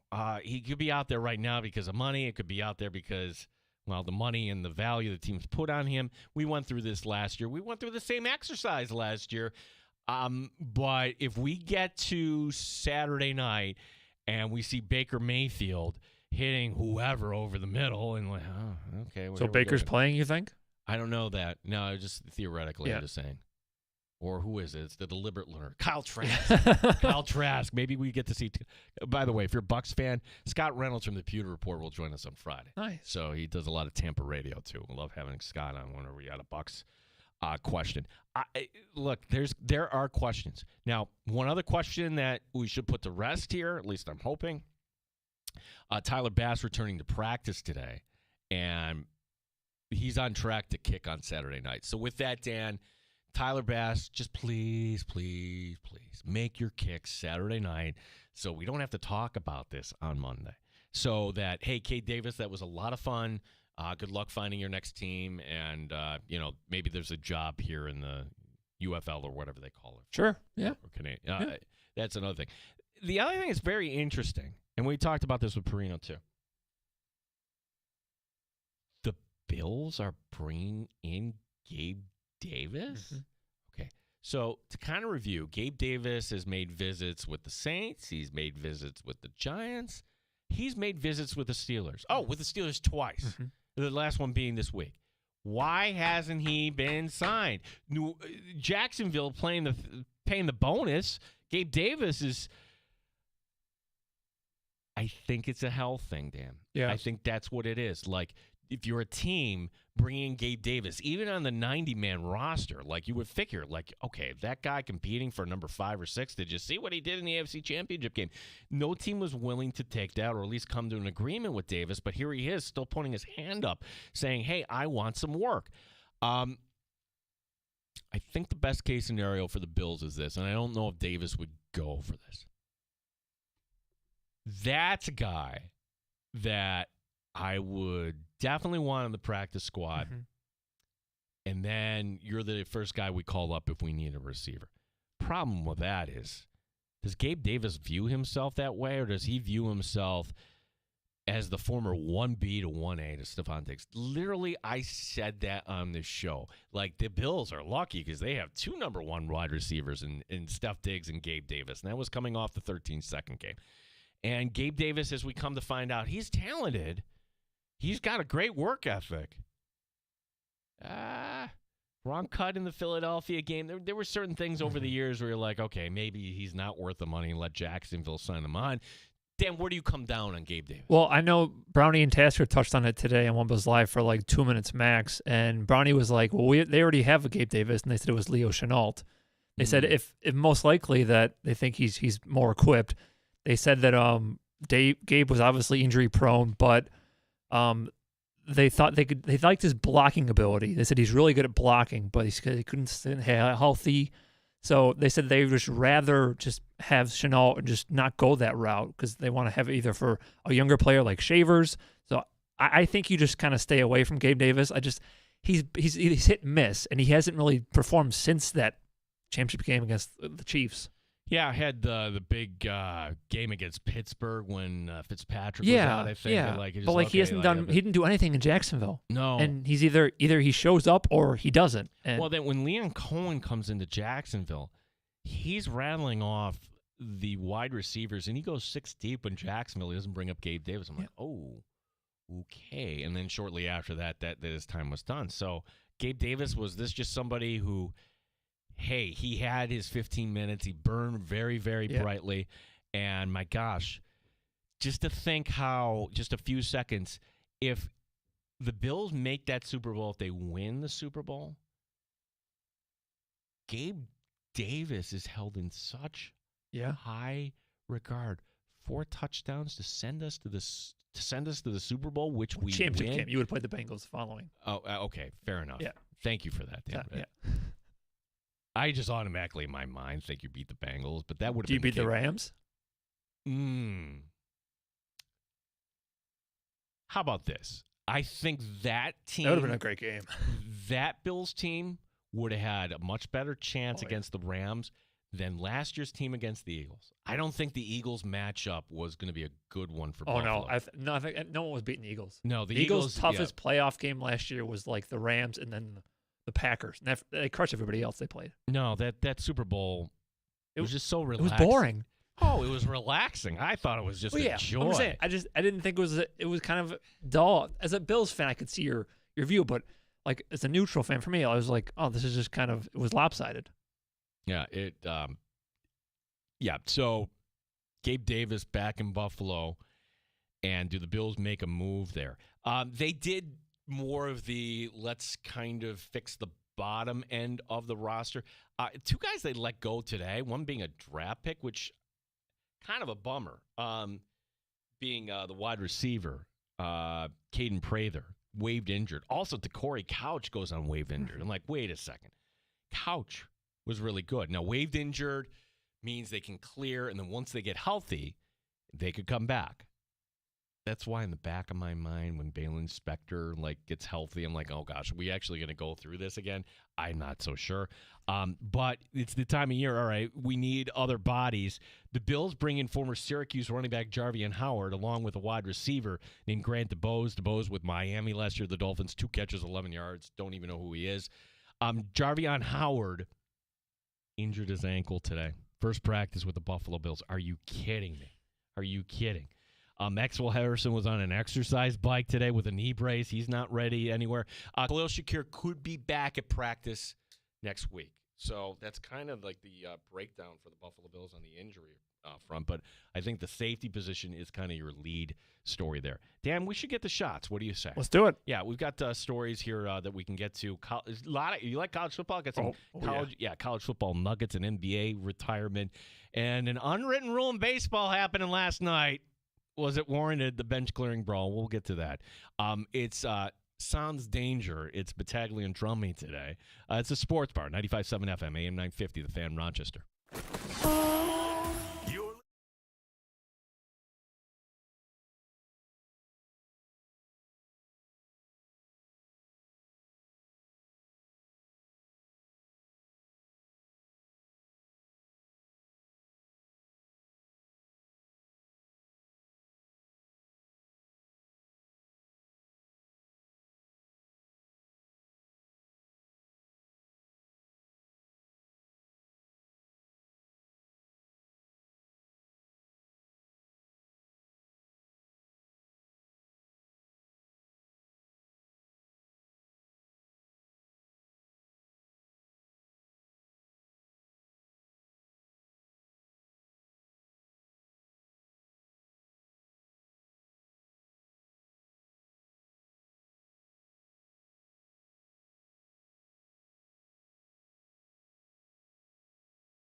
Brownie and Tasker bring you inside the locker room.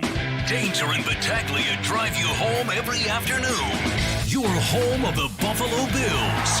The Fan Rochester. The Fan Rochester. The Fan Rochester. Sports Update. From practice today, quarterback Mike White hurt his throwing hand. Curtis Samuel returning to practice on a limited basis. Also working his way back is Tyler Bass. With more, here's head coach Sean McDermott. We have a schedule that's been laid out with his rehab as well, and he's going to inch forward this week. That's the vision for T. Bass, including today, tomorrow, kicking on the side, not with the team, but starting Thursday, if all goes well, according to plan. He will kick with the team and then hopefully going into the game this week. Also making a free agent visit today, familiar name. Wide receiver Gabe Davis still sitting out there. 5 o'clock Saturday for our pregame coverage. Bills and Buccaneers here on the Fan Rochester. Red Wings tonight begin a series in Toledo. Cubs over the Brewers today 6-4. Yankees tonight play at Legends Field against the Rays. Gene Battaglin, the sports leader, 95.7 FM and AM 950, the Fan Rochester. Bills fans, Odyssey is your home for football. Stay up to date on everything Bills, no matter where you are. With the Odyssey app and the sports leader, the Fan Rochester. Your reaction on X. Peter writing in what I imagine as a truth window, and this was the character from SNL. I think Stuart Smalley was his name. I'm good enough. I'm smart enough. And God doggone it, people like me. No, not that was, no. I don't remember that far back, unfortunately. This was Sean McDermott talking about talking about putting things through a truth window when it comes to the wide receiver position. Oh boy. Chuck writing in, our buddy Greg, me doing my. I don't know why I went Scooby-Doo there. Oh, I know why, because I was talking about Ruh-roh. Yeah, talking about the safety position. Ruh-roh. Some of the other stories we were chasing. By the way, anytime you want to call, 866-4-FAN, 866-4326. We do have a last call coming up here in the sports bar. Your starting quarterback for Notre Dame, C.J. Carr. It's a redshirt freshman. Now, if the name Carr sounds familiar, no, it's not David Carr. It's not related to Derek Carr, but rather Lloyd Carr. Remember Lloyd Carr? He's the former head coach of Michigan. He's CJ's grandfather. The Fighting Irish open at home against, or I shouldn't say, they just opened against Miami Sunday, August 31st.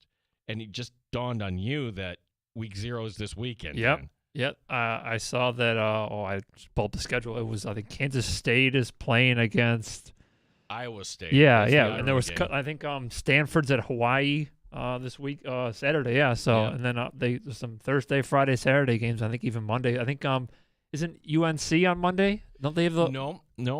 So, like, there's just the 5 games this week. That's it. No, I was talking about the first. Oh, yeah. Sorry, I got to have myself. Yeah, because UNC and TCU, or North Carolina TCU.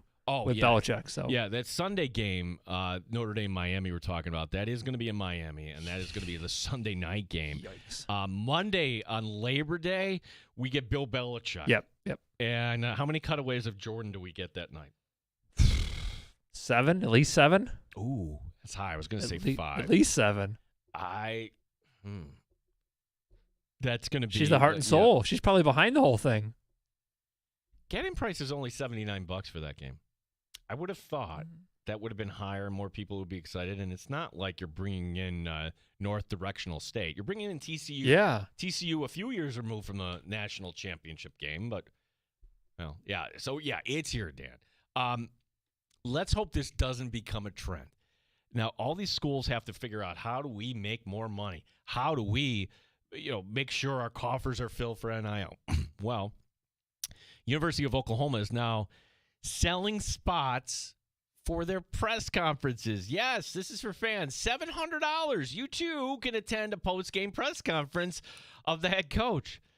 Dan, if this trend does catch on, at some point this is going to provide us what we call in our business gold. There will be some fan saying something to some coach. It will be inappropriate or it'll be totally appropriate, but the coach will be rubbed the wrong way. I'm in favor of this. Let's do it. I like it. Let's no more real reporters, just fans. Fans asking questions at a press conference.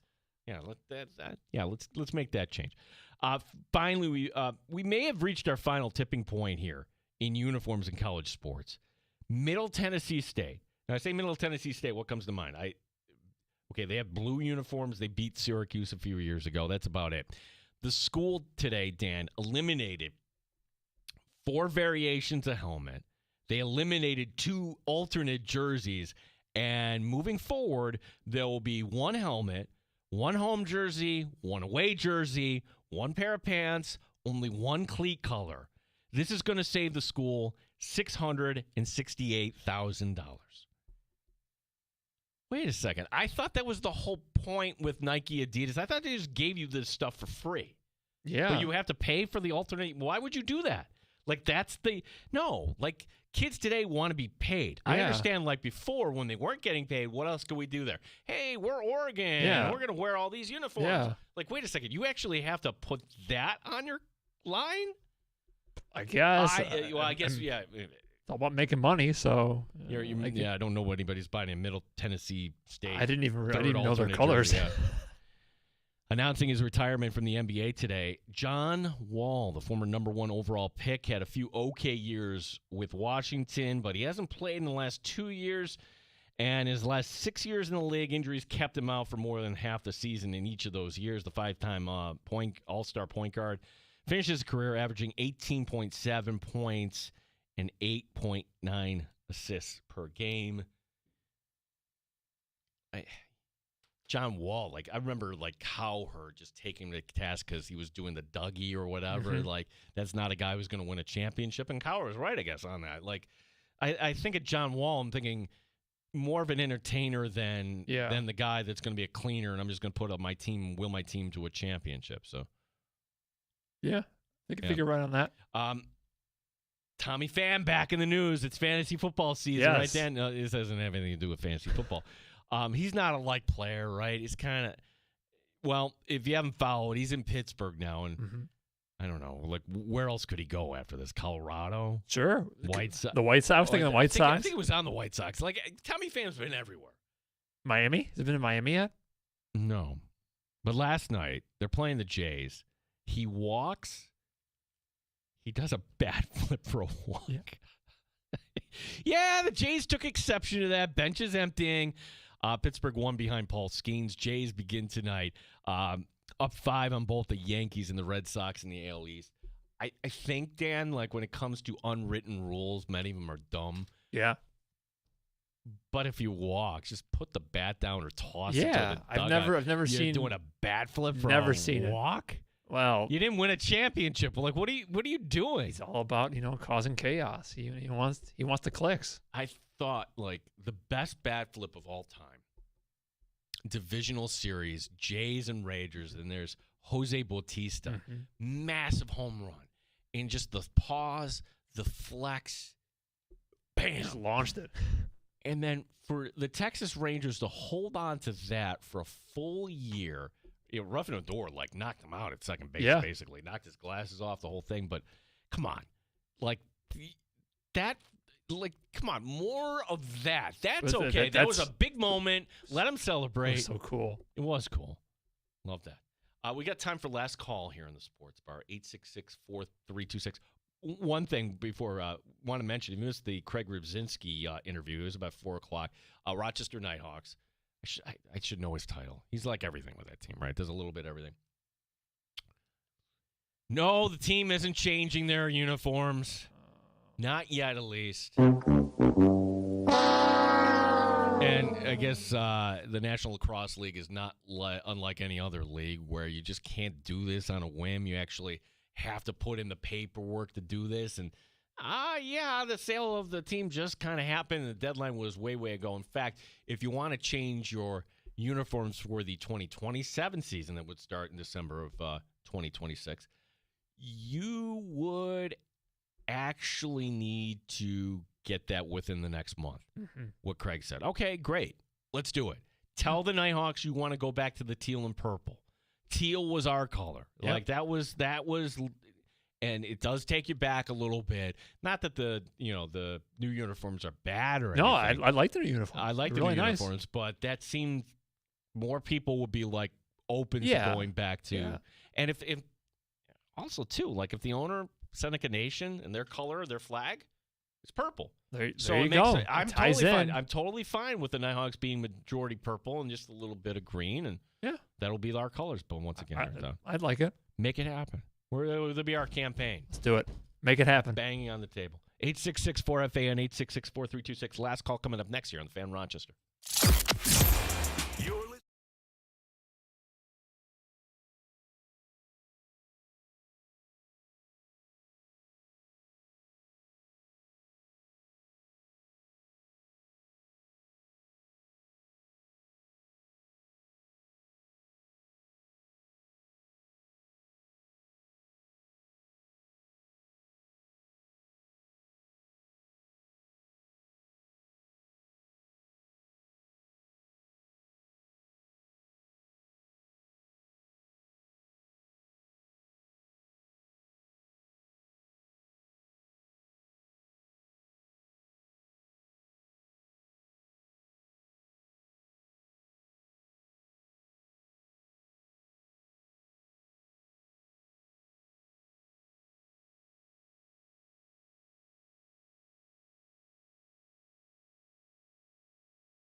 Bar on the Sports Leader, 95.7 FM and AM 950, The Fan, Rochester.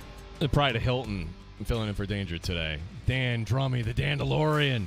Last calls for you, 866-4FAN, 866-4326. Your calls will tell you what's coming up on the show tomorrow here. A couple other notes here.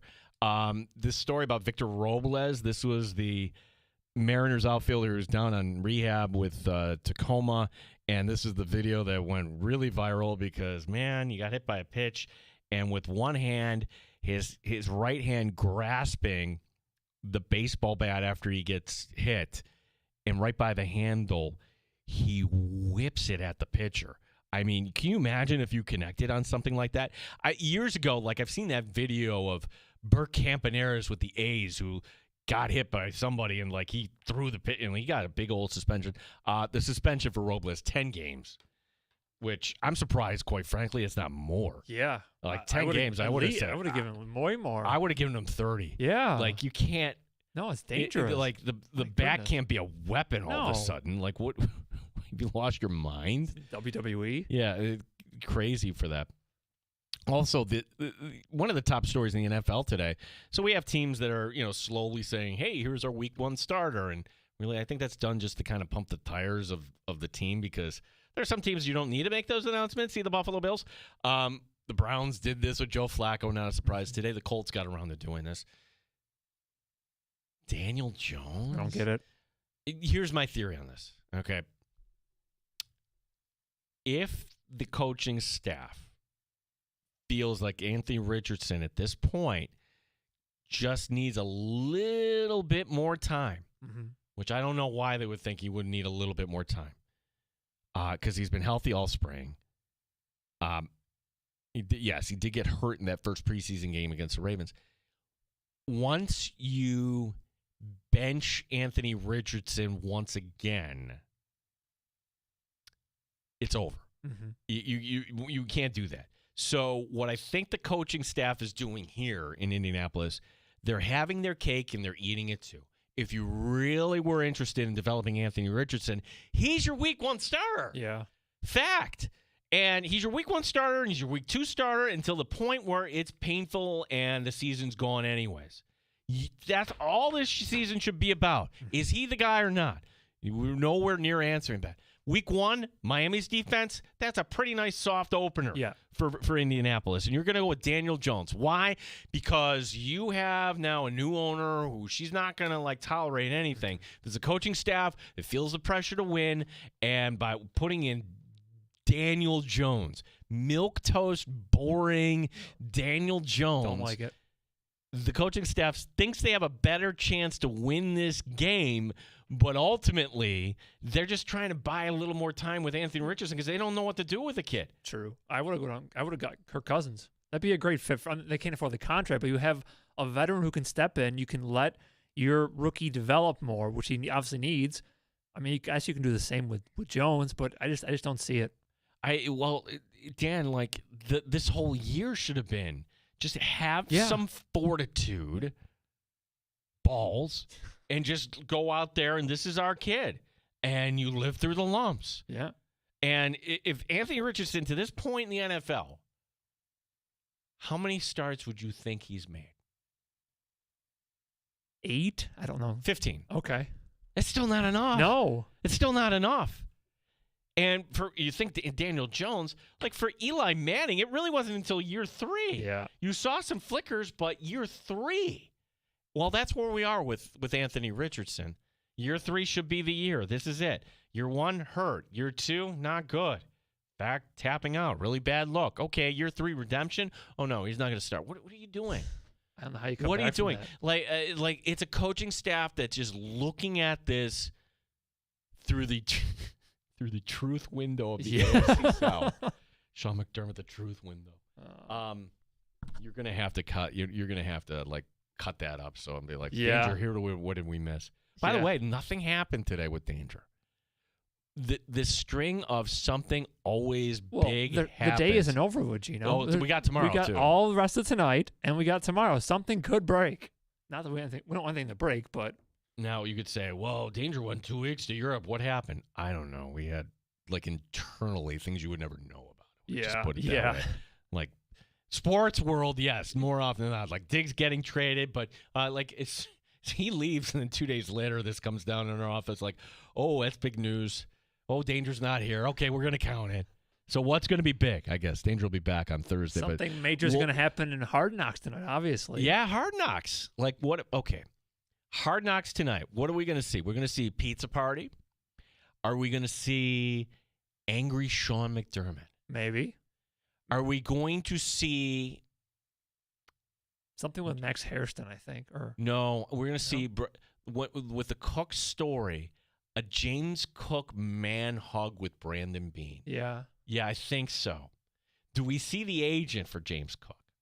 No, I say no. I say no because the Bills have the final right, and they don't want to do this guy any solid. Yeah. They don't want to make this guy look like he's the one that kind of dragged this out and ultimately probably cost the team a little bit more money than they should have.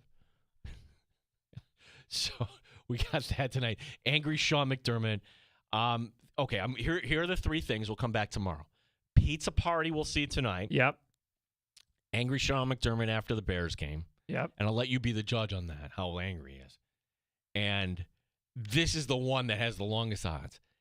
Brandon Beane man hug. It doesn't have to be Roger Goodell, but it can't be a handshake. It's got to be a little lean in and kind of the tap on the shoulder. That's how I would define it as a man hug. Yeah, I think man hug with James Cook. Yeah, I think so. Yeah. Anything else you want to go on the board here? Nothing. Okay. Go with that. Go with that. No Rochester references. No. No Fisher footage. I would have thought we would have gotten more, but yeah, I guess they were like... Time moves quickly. Yeah. That's kind of where we're at. Yep. And with that being said, the music being dead, we got to go. Time. But it was a great show, and we're going to do it all tomorrow. Oh, no. We made your guest alert tomorrow. Yes. All right. Well, PJ Glasser is always a big guest. Of course. Right? We'll talk some winners with PJ Glasser. The one, the only, Maggie Gray. Maggie in Perloff, big Buffalo Bills fan. Her annual visit into the sports bar tomorrow. Cannot wait to talk to Maggie. And we want to thank you for listening today. If you missed any of today's show, we talked to Matt Perino. We talked to Craig Brzezinski with the Nighthawks. We talked to Michael F. Florio. Just download the Odyssey app, and you can go back and listen for free. The JR Sport Brief is coming your way next. For Dan Drummy, my name is Gene Battaglia. Don't let Danger tell you I can't hit the post. This is 95.7, The Fan Rochester. Bam. You're listening to The Sports Bar with Danger and Battaglia.